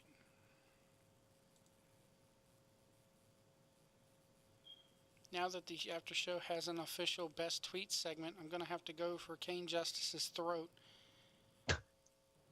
Who said that? I'll retweet it and tag you in its CL. Nice. The GIF she put was good too. Somebody put do it. He blocked me because I implied that his mom tribes him everywhere.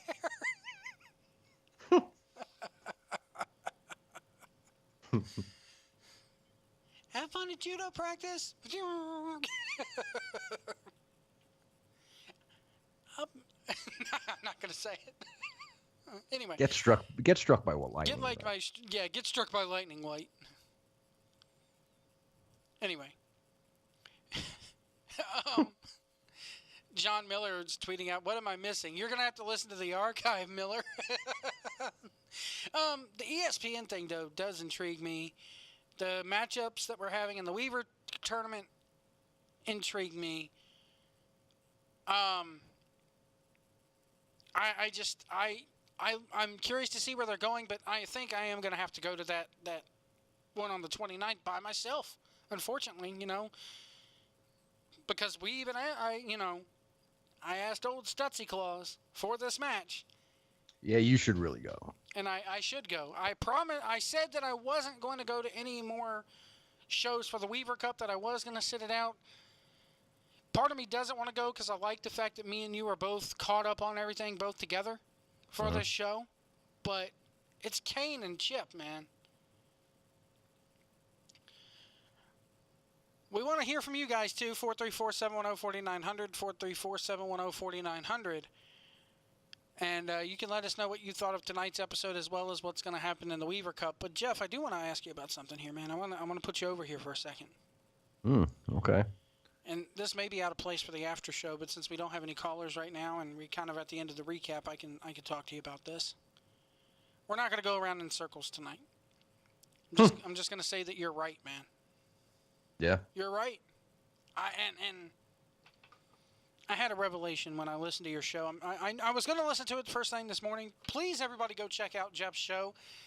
Follow Jeff on Twitter at Blading for Truth and at 1650 PWAM. Follow everybody here, and we can tweet out a link to this thing where they can download it on Spreaker or iTunes or whatever. It's a damn good show, and he makes a revelation about the network that's right. The fact that on the Monday night show, for the last 2 or 3 months, ever since we started this, me and AC do nothing but fucking repeat ourselves week after week after week. And Joe, like I said on that show, it's not your fault. It's the fact. I just noticed it. I noticed it. Like I said, I noticed it, and it made me realize I had the same conversation with you all. And it's just, if wrestling is cycling, we're repeating ourselves and cycling with it, and it's not good. Well, here's what I don't get. Everybody says wrestling works in cycles. Wrestling goes up, then it goes down. That's the cycles. Mm-hmm. The problem is we're stuck going in circles, not cycles. There is a difference. Yes. It's true. It's like wrestling. It's like the wrestling business has a fucking broken leg, and that makes us hobble to the left over and over and over. Yes. Good way to put it. And I'll be honest with you, man. Your shit made me see the light on this. It really did. Because you're right. This whole thing that they did Monday, I don't want to watch NXT anymore, because what they told you Monday night was anybody that you see in NXT, don't get used to their character, because we're going to bring them up and we're going to fuck them up. Yeah. They're going to be anything that you see down in NXT right now, folks, is irrelevant. It doesn't matter. Yep. And they took the guy that was Jason Jordan, who was a nobody in NXT until Chad Gable came along, until they finally was like, hey, here's what this was. We're going to team you up with Chad Gable. And if this doesn't work, if you can't get yourself over this time, you're gone. Mm-hmm. And here's the rub, people. Chad Gable got Jason Jordan over. Safe to say. But everything that they've done in NXT, I can't watch NXT, this takeover thing. Who fucking cares? Because they're all they kind of Asuka. they kind of ruined it. Asuka's gonna get brung up, and she's gonna be seen at the next week's Raw, in a damn stewardess uniform, serving a plate of Chinese spare ribs to Jim Ross next, or something like that. Karate They could chop. very well do it. Like Karate that's chop. yeah. There's That's the point. Shinsuke Nakamura. Even when he was in NXT, there's nothing strong style about Shinsuke Nakamura anymore. Why? Because he doesn't have to work it. It's just as much, hey, if I could get by and go to a place and make millions of dollars without having to tear my body up, why would I? The problem is the fans want it and the fans expected it. Right. It's the fans' fault for saying Shinsuke Nakamura's going in nowhere because they got their hopes up too high. See, in my opinion, really, they failed before. They've succeeded in some spots with those people. But if you show your fans American Alpha, and I'm not an American Alpha fan. I didn't watch it when they were there. But they come up and everybody's like, "Oh, American Alpha, they're a really good tag team. They're really good. Wait till you see them." And they treated them like shit. And they just pull them apart with no explanation. Well, it's not even that they pulled them apart, dude. They never even really were together. They really hardly were ever seen. Again, it goes back. It makes it irrelevant. It really does. It goes back to what I said when they started bringing up the vaudevillains and everything like that. And Vince just literally put the fucking topping on the turd last Monday when every single NXT guy that they brung up, with the exception of maybe 2 or 3, is shat on. And they don't care about what they do in NXT. And I'm not saying there has to be continuity, but they've basically told you, and you fans in Florida, if you're listening to this, those New Cell fans or anybody listening, if you know fans in Florida, tell them not to go to an NXT show anymore. And honestly, Joe, whether they fuck it up or not, like you said, they fucked it up. Even if it's a major success and Jason Jordan becomes a star, it makes the NXT experience irrelevant. It does. It just really does. There's no other way to say it. He went from an All-American athlete who's fucking teaming up with Chad Gable and these two, and I get it. Everybody from the very beginning were championing for these guys to be the next team angle. I get it. And that may be the direction they go with this. But maybe. Still, the illegitimate son thing? Fuck. No. Jerry. People always talk about how Vince Russo just sat down there with Jerry Springer for 5 hours a day and wrote wrestling based off of that. There's no excuse because Russo's not there anymore. It's called Vince is stuck in 1998 and can't pull his ass out of it. Yeah, pretty much. Somebody tweeted a thing of the Glow series. Did you finish watching Glow? Oh, yeah. Somebody tweeted out the thing where after Monday, the part where Liberty Bell, the girl who plays Liberty Bell in the series, as they take her to an indie show, and she's like, I get it now. It's a soap opera. The problem is, that shit worked in the 80s and the mid-90s. It doesn't work in 2017. Vince McMahon and those writers took your face, rubbed it in dog shit Monday night, and then paintbrush slapped you. Mm-hmm. They insulted your intelligence, and they fucking ruined. I'm not watching Raw next Monday. I'm not watching Raw. I don't know when I'll watch Raw again. I've snapped, Edwards. I've snapped too, Joe. I mean, that's what I did on that podcast. The problem is, I listened to you guys, and it made me snap. The problem is, you knew it was going to be shit. You knew it, and you had not watched wrestling previously. That's why you don't come on Monday night playing with us, because you don't watch it. I have been watching this shit full time since 1998, and I've said it over and over and over again. It's just like your favorite sports team. You don't abandon them just because they have a couple rotten years. Well, they've had a couple rotten fucking decades. And I'm done. I will not be watching any wrestling except for the goddamn G1 and CWF until Vince McMahon either retires or dies. Oh, God. Somebody said, Joe, Shane McMahon was in a plane crash today. You know what the first reaction was? Oh, shit. No, it was too bad it wasn't Vince. Oof. I'm done. Jeff Edwards, and if you don't like this, blame Jeff Edwards, because he's made me see the light. Thanks, Joe. I'm done. You people who go down to WrestleMania, Grant Sawyer and everybody, don't go. Don't go down to fucking New Orleans. If you do go, don't go to WrestleMania. I'm begging people. Hashtag Do not watch Raw. I'm not, and this ain't about the network. Cancel the network? No, the network is the least of their worries. The pay-per-views are the least of the Great Balls of Fire was good. Cancel Raw. That should be the thing. Cancel Raw and tweet it at USA Network. At USA. Cancel Raw. Because that's the only thing that's going to save it. Maybe that will open up the old fucking crazy grandpa's eyes, is if they cancel his show, like WCW did. Like WCW got canceled. Jamie Kellner came in and he canceled the show. They owned it and they canceled it. Mm-hmm. It's gotten that bad for WWE now. Yep. TNA should have been canceled a long time ago. I watched most of that show Monday, Joe, for the first time in about, I don't know, 2 months. I'm sorry, Jeff. It's 2 hours of your life you're not getting back, and then you had to sit through me and fucking AC talking about it and trying to make chicken salad out of chicken shit.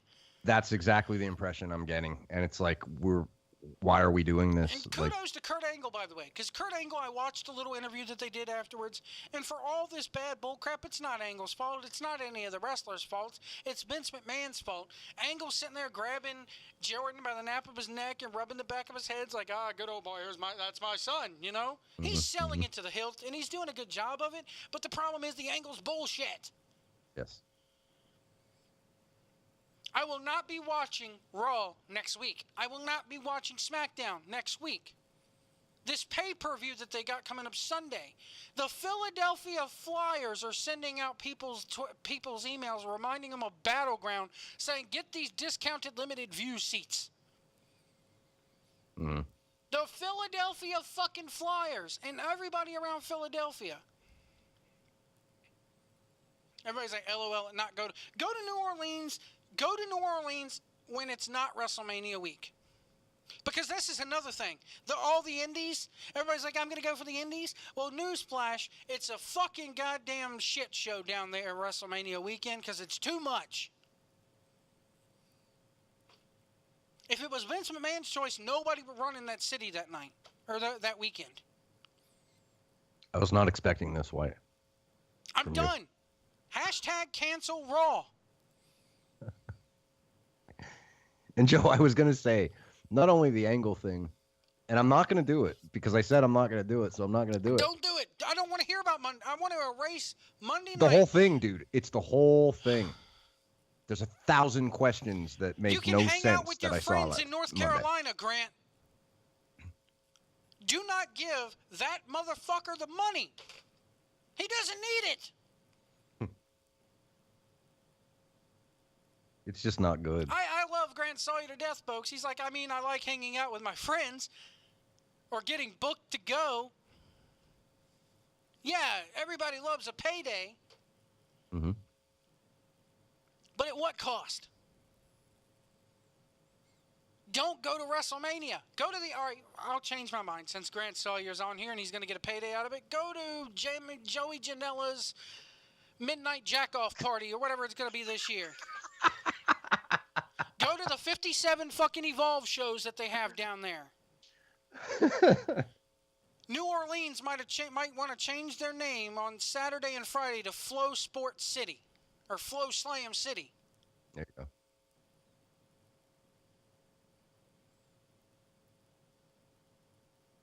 I watched it in a bar for free if it makes you feel better. It doesn't make me feel better now. Don't watch it at all. I'm serious. I'll watch the big four maybe. WrestleMania may get a pass because it's WrestleMania. WrestleMania sells itself. It's the spectacle. Joe still likes bright lights and flashy things, folks.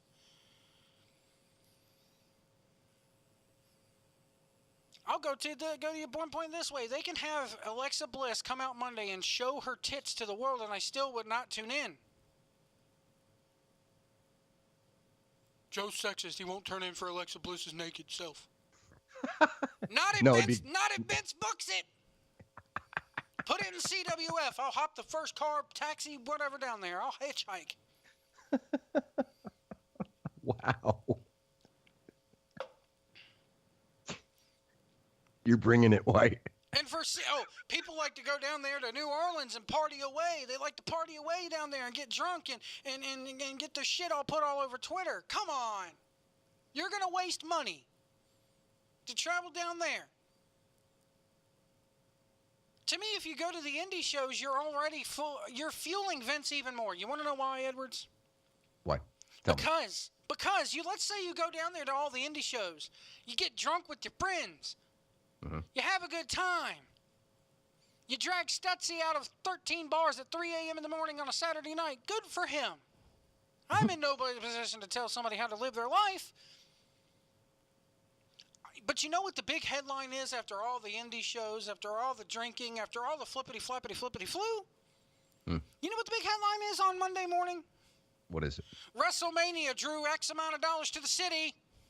Yep. WrestleMania brought in X amount of tourists. The WWE gets credit for fucking the indies' work.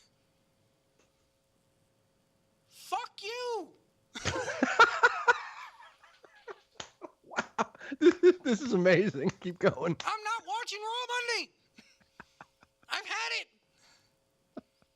My son's going to ask, Dad, are you watching Raw? I'm going to be like, have fun.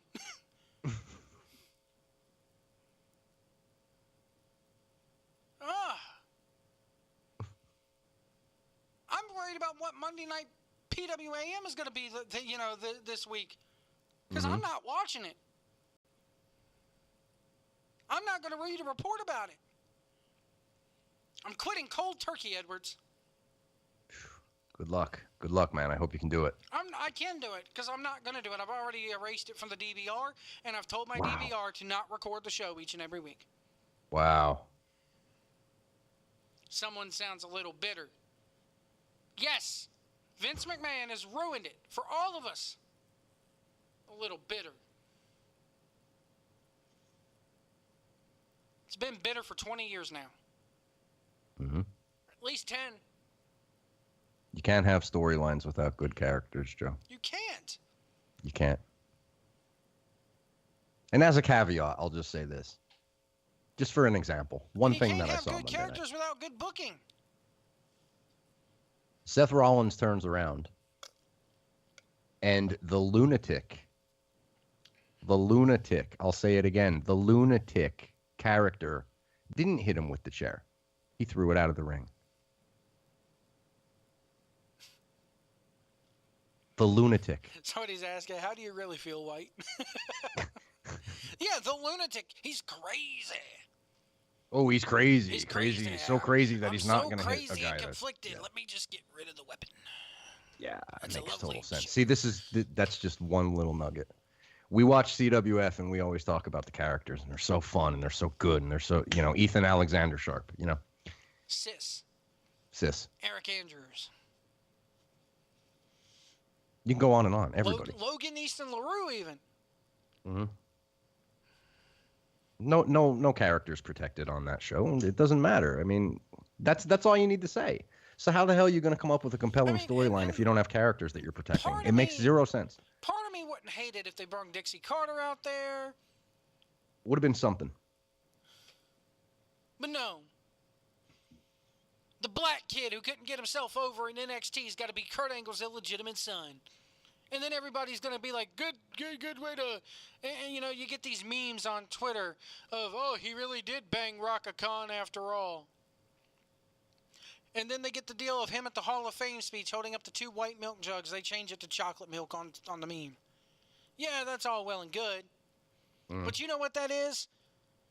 It's Vince McMahon being a little bit racist. I'll say it. I'll get it in the 2017 perspective. I can go there when I want to. Oh, it's like that tweet Not that so we were much passing around. He's not gonna have an affair with a white woman. No, he's got a black son.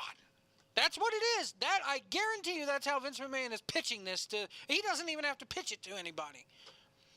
And isn't the other guy in the tag team, isn't he like an amateur wrestler? Like, yeah. It's weird, man. It's weird. I guarantee you, Vince McMahon's having a chuckle out. Kurt Angle likes the all-American hero likes black women. Fuck you. Who cares? Oh, he banged her. And then the night that the last night that they were together, he had to he fucked this woman, and then broke up with her right after he fucked her. And 9 months to the day after their last date, this kid was born. What does that say about Kurt Angle? Kurt Angle just loves him and leaves him. It's crazy, man. Crazy timing.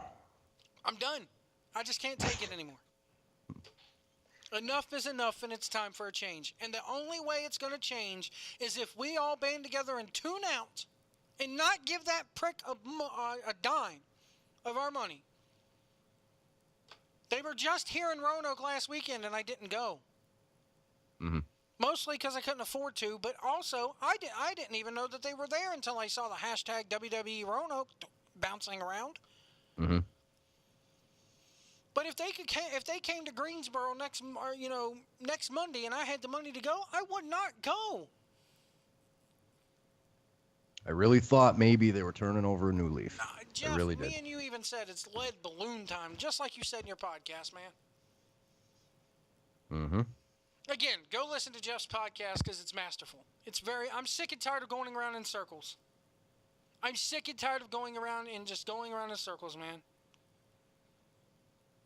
I will not be watching anything but New Japan and CWF. I'm done.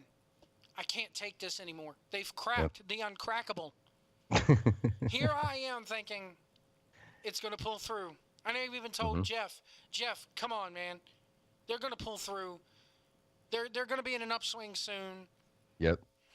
And then they do something like this. Yep. And honestly, I didn't mind it Monday night until you brung up the NXT thing, and that's what flipped the switch in my head. Mm-hmm. And my whole thing about it is, do you think Triple H is pissed off and just can't show it? I think he has to be. Yes, he has to be. I would be. You know, the whole thing, what they did Monday night, in my opinion, involving NXT is, it further confused what NXT is because, Joe, we've been talking about this for so long. What is it? Is it developmental? No, it's not developmental. Bobby Roode's there, on and on, back and forth. But why are you building characters and showing your audience these characters like an American Alpha, trying to get them over in a made-up mini league that you made up that's not development but is development, and then they hit the main roster and there's nothing, and then you just take one for a story angle. And then what was the point of any time that they invested in that tag team? And meanwhile, on the other hand, you look at the tag teams on Raw. There's one babyface tag team on Raw, and it's the Hardy Boys. Think about that. There's one babyface tag team on SmackDown, and it's the New Day. I mean, what are we talking about? Why are we wasting our time with this? And the New Day is so goddamn stale that they're not watchable anymore. I want to post this here because this is another thing I saw that really pissed me off. Because here it is, Chad Gable goes on his Instagram, and he's talking about Jason Jordan. I want to thank you for the start in professional wrestling. Thank you for you give me a chance. But he doesn't address it to Jason Jordan. No, he puts Jason Angle. Mm. Yeah, you could see that coming. He's going to take his name. I'll use your thing that you try to tell me. It's not real. But he's going to take his name. It's, of course. But the thing is, everybody knows they're so full of shit that all their eyes are brown. This goes back to our conversation about kayfabe. Yeah, you can't. This is this is not the way to bring it back. Not stupid shit like this. Yep.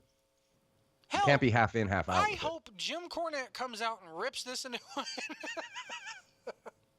If he does, I'll give him props, Joe. I'll be on his side if he does.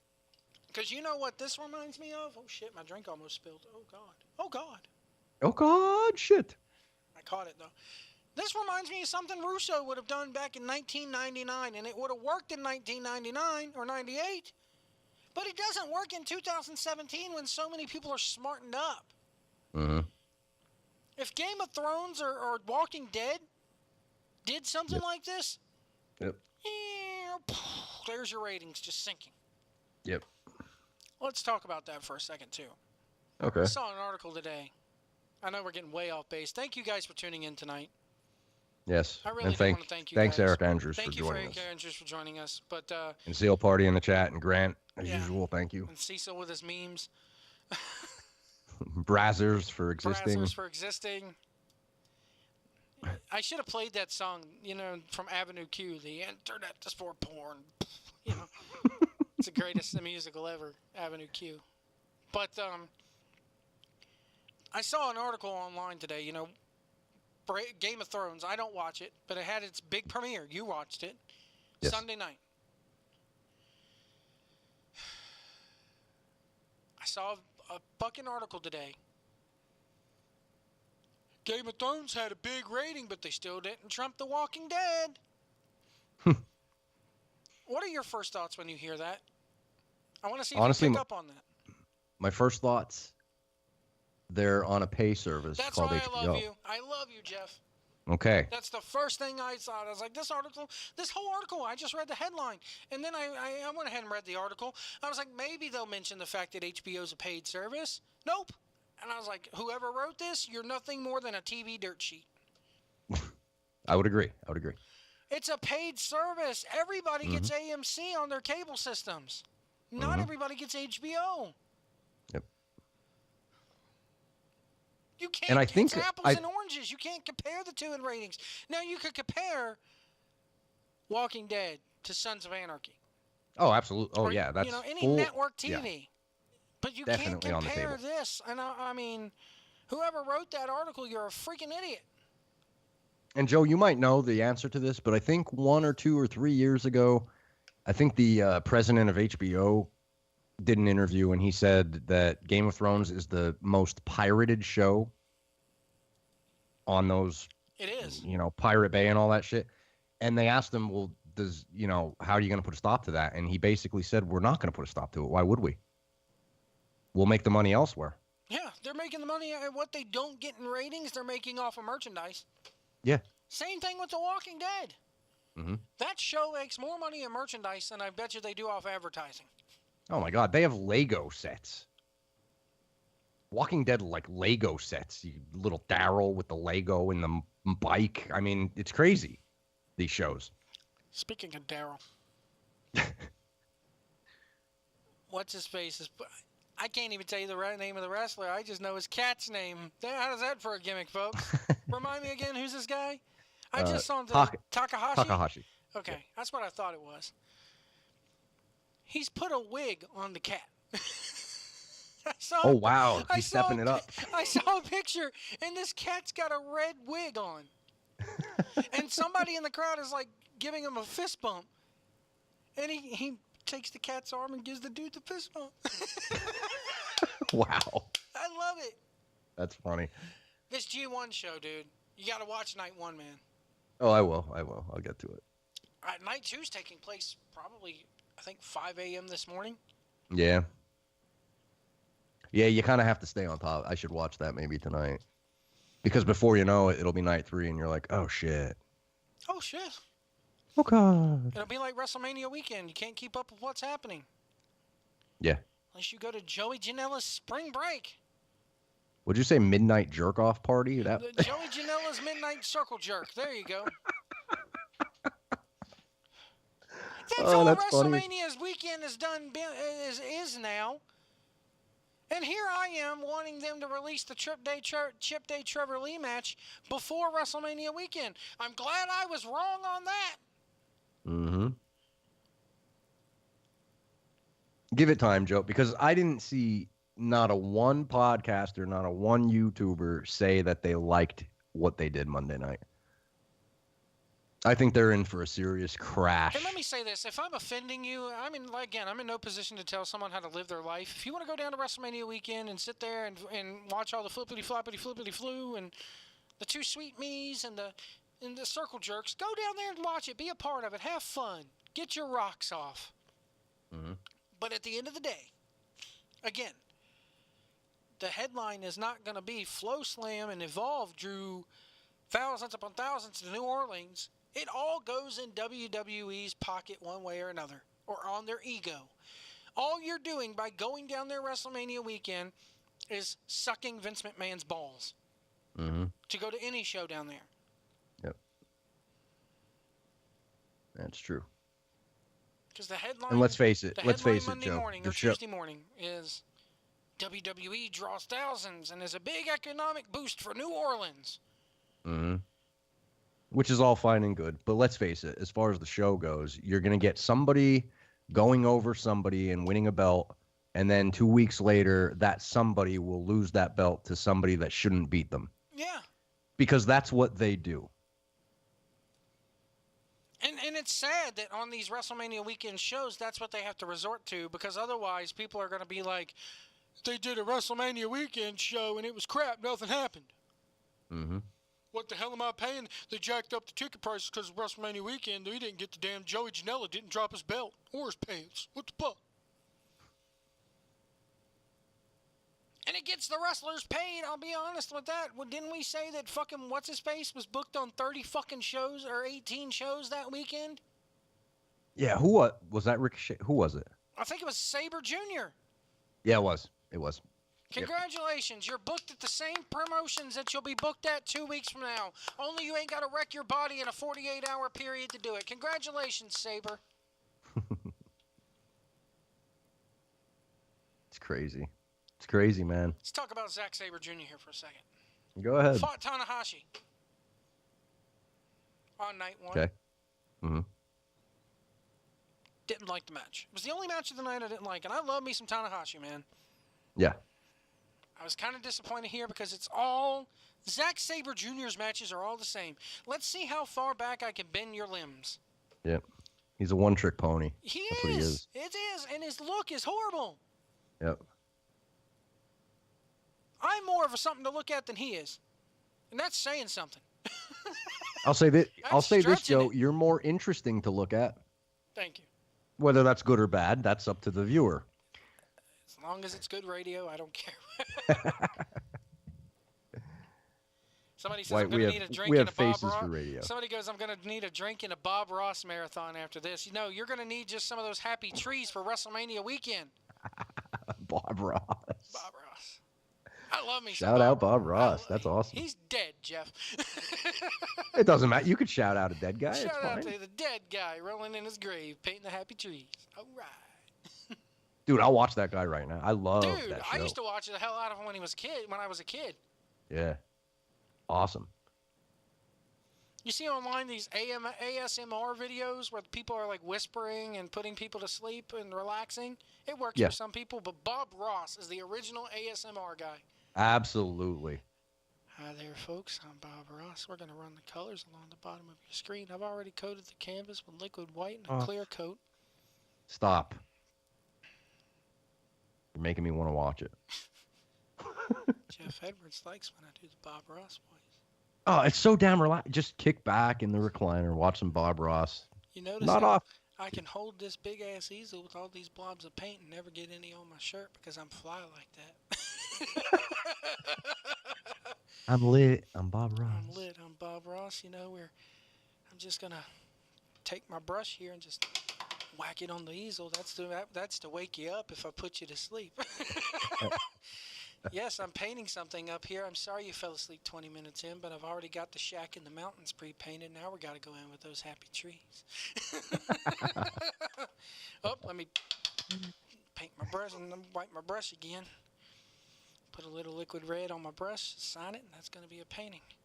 By the way, if you don't like my painting, you can go get yourself electrocuted. That's right. Struck by lightning. You can go get struck by lightning. I'll send Kane Justice to your door.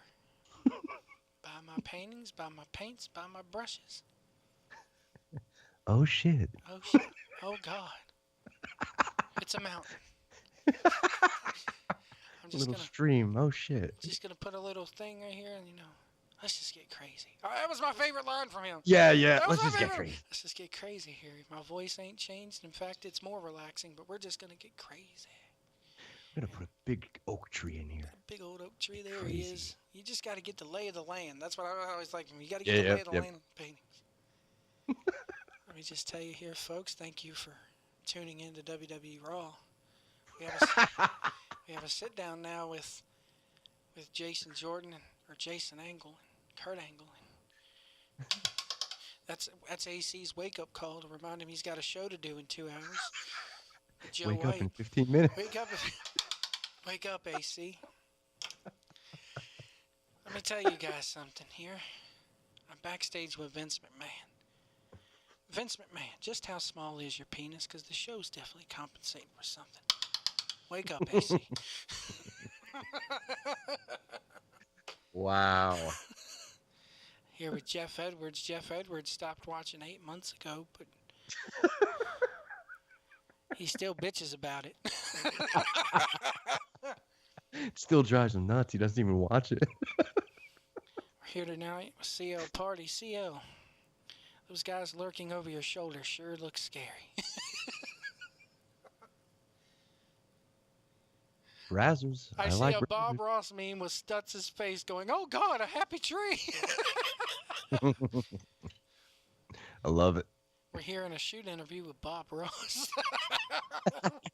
Bob Ross shoot interview. Bob Ross shoot interview. RF video. RF video. I won't buy anything from RF video, by the way. I can't stand Rob Feinstein.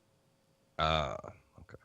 We're here with Rob Feinstein. He was on To Catch a Predator. He tried to meet up with what he thought was a 13-year-old girl. Is that for real? Yeah, he was on it was like a local version of it, I think. But the local TV station there was doing To Catch a Predator, and they popped him. No shit. Dude, you didn't know that? I did not know that. Let me look this up. When was this? Oh, man, it was way back, like when because him and Gabe founded Ring of Honor. I knew that. And when he did the thing where the Catch a Predator thing, they ousted him of Ring of Honor. Wow. Maybe I was tuned out in that time period. It's possible. Let me see when that was. I want to say that was like 04.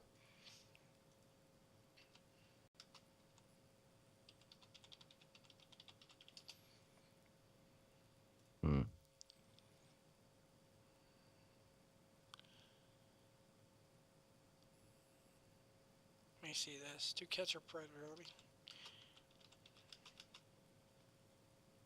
I think the video may be out there too.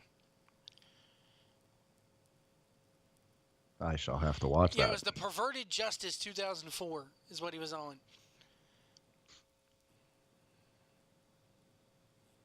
Perverted Justice 2004.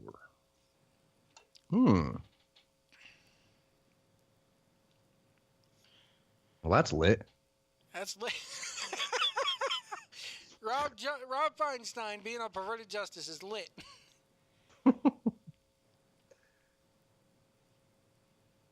I can't buy anything from a guy who does something like that, you know? Yeah, it makes me feel skeevy and just like I'm contributing to it, you know? Right. Yes, of course. Wow. We did have a new subscriber this week. Let's go ahead and give them their shout out. Okay. You get the Vince worried face because Vince is worried that you're watching this instead of Monday Night Raw. The Doctor 66 subscribed to us. Thank you very much. The Doctor 66. The Doctor 66.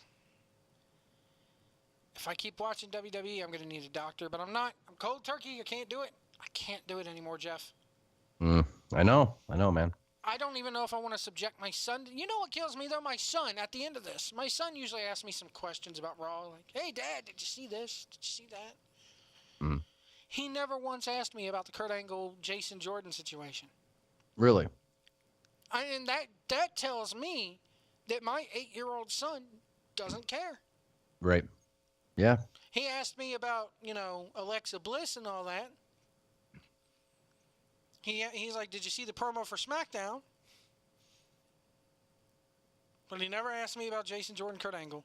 I guarantee he was watching. That came on and he turned it right over to the Nickelodeon Awards or some shit. Right. Yeah. How about some predictions for the Weaver Cup next week?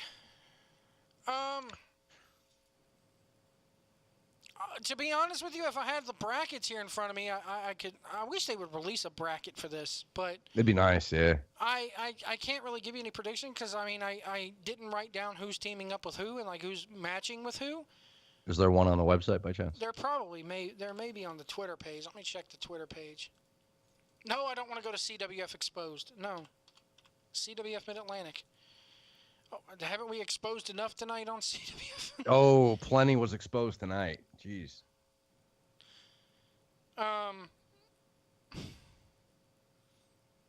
Next week is for the Weaver Cup. Let me tell you here. I gotta scroll back far enough here. It's a ways back on the Twitter page. Because I don't know how this went down or what is. Did you guys ever get around to the CWF ECW tribute match? I did. I did not. I don't know why this match got such bad heat. The only thing I'm sitting here going was the match was just meh. Eh. Do you think it deserved the heat it got? I don't know why it got heat though. Okay. I'm watching this and I'm sitting there going, okay, it is what it is. Logan Easton LaRue is going up against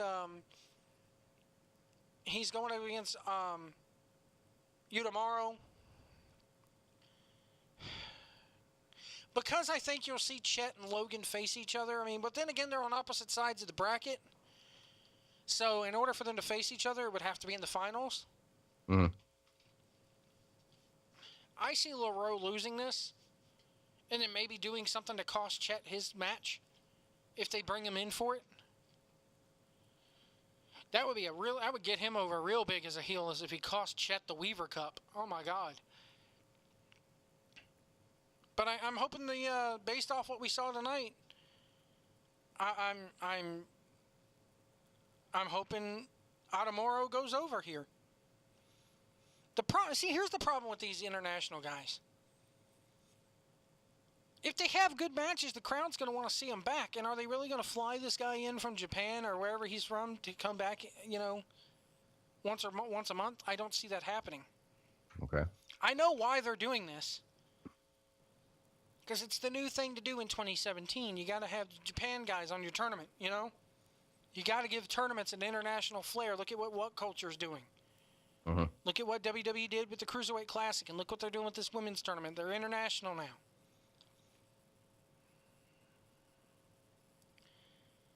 Jeff, who do you see going over in that one? I'm with you for the same reason. You got Stevie Fierce going up against Alex Daniels. I'm excited to see Alex Daniels back. It's hard to look at this it's hard to pick these matches without looking at who would be the possible next round matchup. Well, this is like Block A. You got to go think of it this way. This is Block A. Okay. I hope Alex Daniels wins. So, I'd agree. Aaron Epic is taking on Matt Nix, the guy out of Chicago. I just because I want to see more of the Dark Mermaid, I want Aaron Epic to go over here. I want to see her in a managerial role, and I want her to use that spike. Right. Your thoughts on this one? They may have a cool gimmick there. Mm-hmm. And then they got the Rapscallion versus the damn Elvis impersonator. Scallion's going over. Unless this guy really wants to plant his presence over here. This is the guy who was like, WCPW put me in whatever's left over bracket, pretty much. Mm-hmm. I like his promos. I like his look. I hope the Rapscallion goes over. You're not a fan of Calhoun anyway. No. That's pretty much it for next week, I think. I'm not seeing any other first round matches here. Okay. They're going to have those 4 matches. Will probably be your worldwide episode next week because everything else they've aired. Mm-hmm.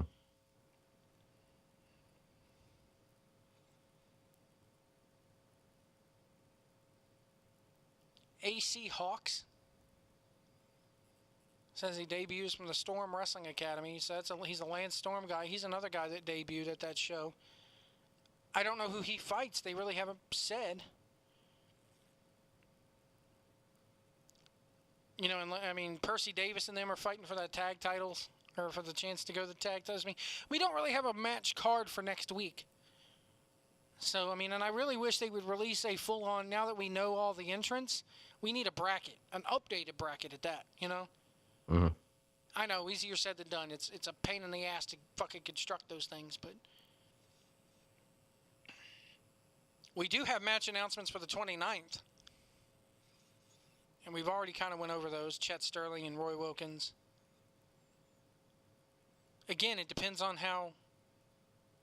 I think it depends on who wins. If Lareau goes over, then I think he does something to screw Chet Sterling over. Or if he loses, either way, I see him screwing Chet Sterling out of the Weaver Cup, and it continues their storyline, and I don't have a problem with it. You know, Sharpie versus handsome Mitch Connor. These two have gone at it before. It's always good when those two go at it. And what if Ethan Alexander Sharp wins the damn Weaver Cup? It'd be interesting. That's for sure. Smith Garrett versus Cam Carter. I see Smith going over. Boy, I keep thinking about you saying Kane. I just don't know. With all these names, jeez. There's nobody. All right, I'll say this. This is going to piss people off. It's going to make me, you know. When you think about it logically, this is Kane Justice's year. This is Kane, and now the only thing that would make this tournament more interesting is if Chip Day was in that opposite block, and it was the finals were Chip Day versus Kane Justice. Now, Brad Stutz did put on Twitter the other night that he may reshuffle the semis. So that tells me they already know where this is going. Again, we discussed this last week. We would love to get Stutzy on the show to find out, you know, hey, he's booking backwards here, I think. Yep. Which is how it's supposed to be done. Can you see Chip winning this? And maybe cashing in, you know. I hate saying cashing in, but I just did. He's like these international talents. He doesn't come in enough.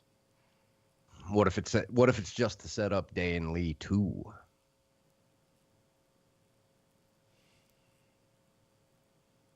The winner of this gets a shot. It's kind of like Money in the Bank. They get a shot within the full course of a year. Yeah. To me, I have Kane win it. And I have him go, I'm finally graduating up from the big leagues. I'm finally going to earn I'm not left behind anymore. And I'm going to cash this in at Battlecade against Trevor Lee. And I'm going to become the first guy not only to be the Rising Generation League champion, but also Mid-Atlantic champion. I still think that even though, you know, Kane Justice has been floundering a bit within the last month, doing the match with Cecil was built good, but the match with Mitch, and now this tag match tonight, it's not the Kane that we fell in love with. It's not the way, you know, it's not the Kane that we were booked to fall in love, you know, with, if that makes any sense. But again, maybe this is just a means to an end, and that, hey, you got to kind of tread water for a little bit. We can't hot shot this. It's a slow build for Battlecade, you know? Always has been, and I loved it. Last year's build with Trevor Lee and Brad Attitude, that was like the summer and fall of heaven, you know? The way they booked it. If anybody's left in the chat room, give us your prediction. Who's going to win this whole thing? You can still call in. Or call in. 434-710-4900. That's 434-710-4900. In a age where, again, if you're calling from a landline, Long distance That's the charges. problem, White. You shouldn't have told them that long Well, distance may apply. You can call from your phone. Long distance charges don't apply on a cell phone. If you have somebody like Comcast or somebody like that, long distance charges do not apply. But if you got, forget it. I'm not calling in. If you got old school Verizon, with the rotary phone,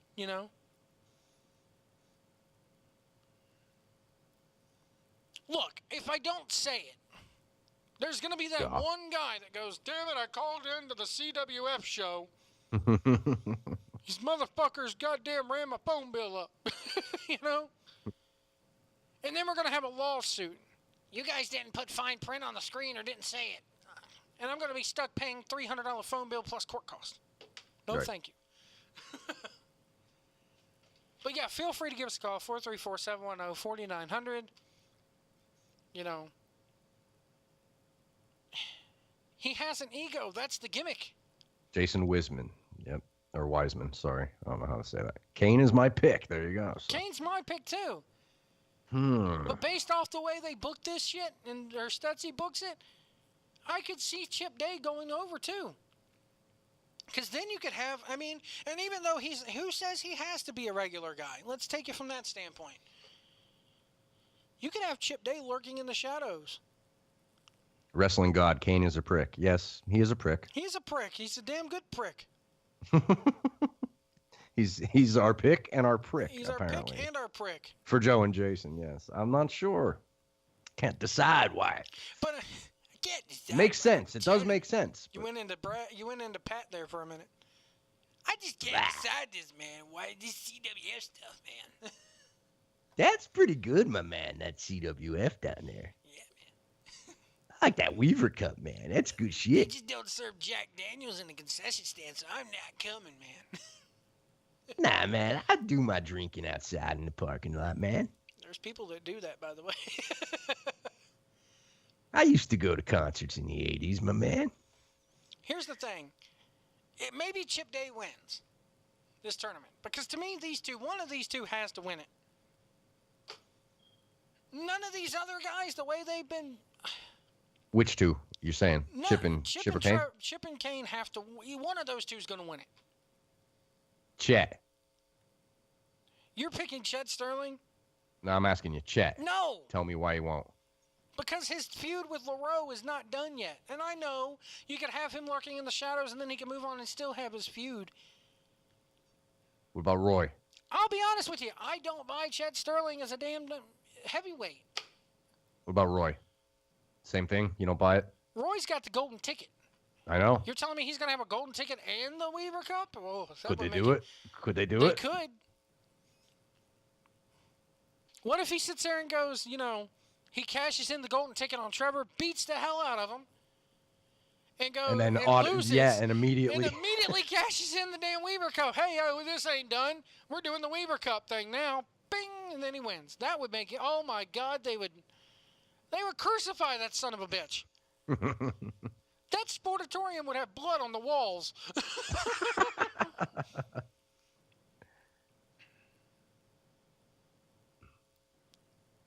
But I think one of those two is going to... if Kane or Chip does not win, it would surprise me. And, of course, now that I say it, neither one of them are going to win. Watch it go to a draw, and they both get eliminated. Yeah, that's exactly what's going to happen. Yep. You know what I would like to see? As dastardly as Kane is, do a backstage promo where Chip Day's arriving to the sportatorium today, and oh my God, Kane attacks him outside the sportatorium. Mm-hmm. And Chip is not able to wrestle tonight, so what does that mean? Kane Justice gets a bye in the Weaver Cup tournament. Oh. Talk about heat. And that saves it for down the road, though, That saves those two for down the line. You could get a match down the line out of those two and hype it up more. Right. Because here it is. They're hyping this one up well because the second they announced it, I instantly started fucking, my body's ready. Right.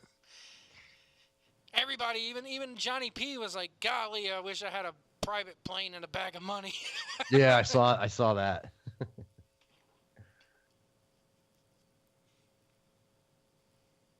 You get Chet and Sharp, Smith, and Day all on the 29th. Oh, God.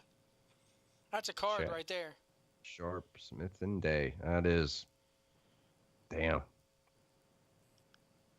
Let's not forget about Handsome Mitch. You know, Mm-hmm. I think Handsome Mitch just needs better ring gear. And I'm going to say it right now, Chet Sterling versus Roy Wilkins. That's going to be the match right there. Oh my God. I wonder if we'll see Super Chicken again. You never know. I mean, well, the coach is done with his 1-game suspension, so I just would like an actual bracket, an actual, you know. Hell, there was actually people tweeting out the fact that, the people, have you filled out your Final Four bracket yet? Right. For basketball every freaking March, have you filled out your bracket yet? Well, there was people actually doing that for the G1 this year. I was shocked to see that. People were tweeting out brackets going, get yours filled out now. They were even talking about it on the commentary. Kevin Kelly is so good. He said, Don, I noticed you had your bracket filled out and there was only one name on it. And it was Kenny Omega. And the commentary for that, I don't know how I feel about this, but Don Callis, about maybe a quarter of a way through the show, they don't even get through the prelims, like the 8-man tags and stuff, before Callis loses his voice. And it gets so bad that about maybe 2 minutes into the main event, Don Callis just does not speak. He lost his voice to the point where Kevin Kelly pretty much called that main event by himself. I want to tell you right now, man. Naito and Kota Ibushi. Yeah. Oh my God. Yeah, on paper it looks like oh my God. So. Oh my God. And they sold the fact of, and this is why I think the English commentary matters, because you can't get this from the Japanese commentary because I don't speak Japanese. Ibushi's the outsider. He's the guy who doesn't want to sign specifically to any given company. He's the part-timer of New Japan. But my God, was the match ever good. Fale and Makabe. Oh, shit. Dude, it's the first time I've ever seen a damn... I don't want to spoil it. I don't want to spoil it, Edwards, but I'll say this. It's the first time I've ever seen New Japan Pro Wrestling get a little bit hardcore. I like Makabe. I enjoy him. I want to know how you feel about this. The American ring announcer, the Japanese ring announcer, Kevin Kelly and Don Callis, all called Ishii. Really? It's not just Jim Ross and them doing it. Everybody's doing it now. I mean, it's like, is his name just Ishii because it's easier to pronounce? You don't have that extra syllable? He fought Goto in the first thing, man. They went 13 minutes and 43 seconds. And my God, just every match except for that damn Zack Sabre Jr. Tanahashi match. And I hate saying that because I love Tanahashi. Tanahashi's one of the big four, like we were talking about the other night, you know? Mm-hmm. And to say that yeah, Tanahashi keep had watching a it, bad Joe. I match, think you're going to be surprised that there's not going to be really any bad matches. I mean, I'm looking at Block When you mix A. all those guys up, it doesn't really matter. I'm looking at Block A, and they've done this perfectly. And there's some CWF-isms here that I'm going to use, or maybe CWF stole this from New Japan. You look at Block A, and that's like your hardcore New Japan block, you know, except for Ibushi, who's the part-timer. Sabre's the only gaijin in that damn block. Go to Block B. Here's your core gaijin block. Here's your outsider block. You got Elgin, Okada, or not? Well, not Okada. Elgin, Omega, Robinson, all those, you got 3 Gaijins in there. I mean, Block B is really where I think you're really going to shine here. And I'm so excited that Block B is tonight. I mean, they've already announced, I don't know what the card is for tonight, but I think Omega is wrestling tonight. Let me see here. Somebody had a damn card for tonight. I think it was PW Insider had it.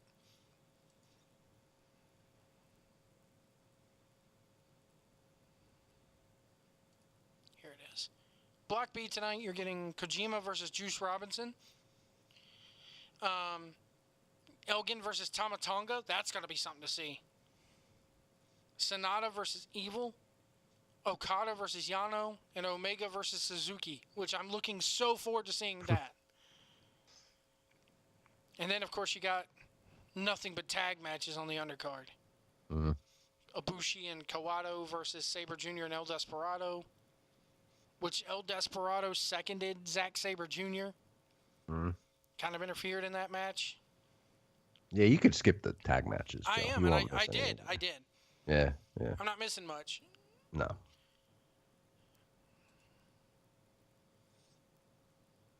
Yeah, they have a strong roster, man. You can't really go wrong. The only thing that sucks is the guy with the cat is not in the G1. But this is a heavyweight thing. He would be in what, Super Juniors? Maybe? Yeah, I think he's a junior, I think. Yeah. At least put him on the undercard then. I may have to watch. Are those guys they're not on a tag matches? No, because it's. Okay. I mean, I'm trying to look here. No.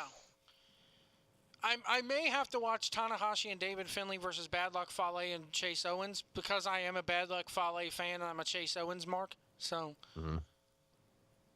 Finlay's really good too. It's 5:30 a.m. Eastern. I don't know if I dare come down and watch a stream of it that time, or do I just wait until 9 o'clock and... Just wait till whenever you wake up. And do the good old-fashioned download. Yes, sir. I wish I had the money to give New Japan World my money here, but my problem with that is that Kevin Kelly and Don Callis are only covering like the first 2 days of this, and then the last 2 days. And it's like, now that I've seen the great Kevin Kelly and Don Callis commentary, I don't want to watch another show without them. And I know what you're going to say. Well, you can keep up with it without the commentary. Mm-hmm. I can't. I have to have my Kevin Kelly there, man. Because it's so good. That's fine. Whatever works for you, White. I love how Brad Stutz put on Twitter that WWE, every time somebody taps out in WWE, they have a habit of going, he had no choice. And then I'm sitting there watching the New Japan thing as I'm reading that tweet, and Kevin Kelly, when somebody taps out in one of these matches, and Kevin Kelly goes, he had no choice. He had. Thank you, Jason, for watching. I think we're going to get out of here, too. Do you have anything else here? Nah, I'm good. Now that I've went on my epic freaking rant about not watching WWE this week or any week until Vince has died or retired. Yeah, that's pretty crazy. I was not expecting that. Can't do it anymore. Just can't do it anymore, man. Oh. Enough is enough. It's time for a change. It's one thing to shit on the main roster, but when you take everything that they do in your developmental system, which is probably hotter than your regular system, and destroy it, he's destroyed what Triple H is doing. I don't see how Triple H isn't going to him going, I give up, just cancel the whole fucking thing, because you've just made it meaningless.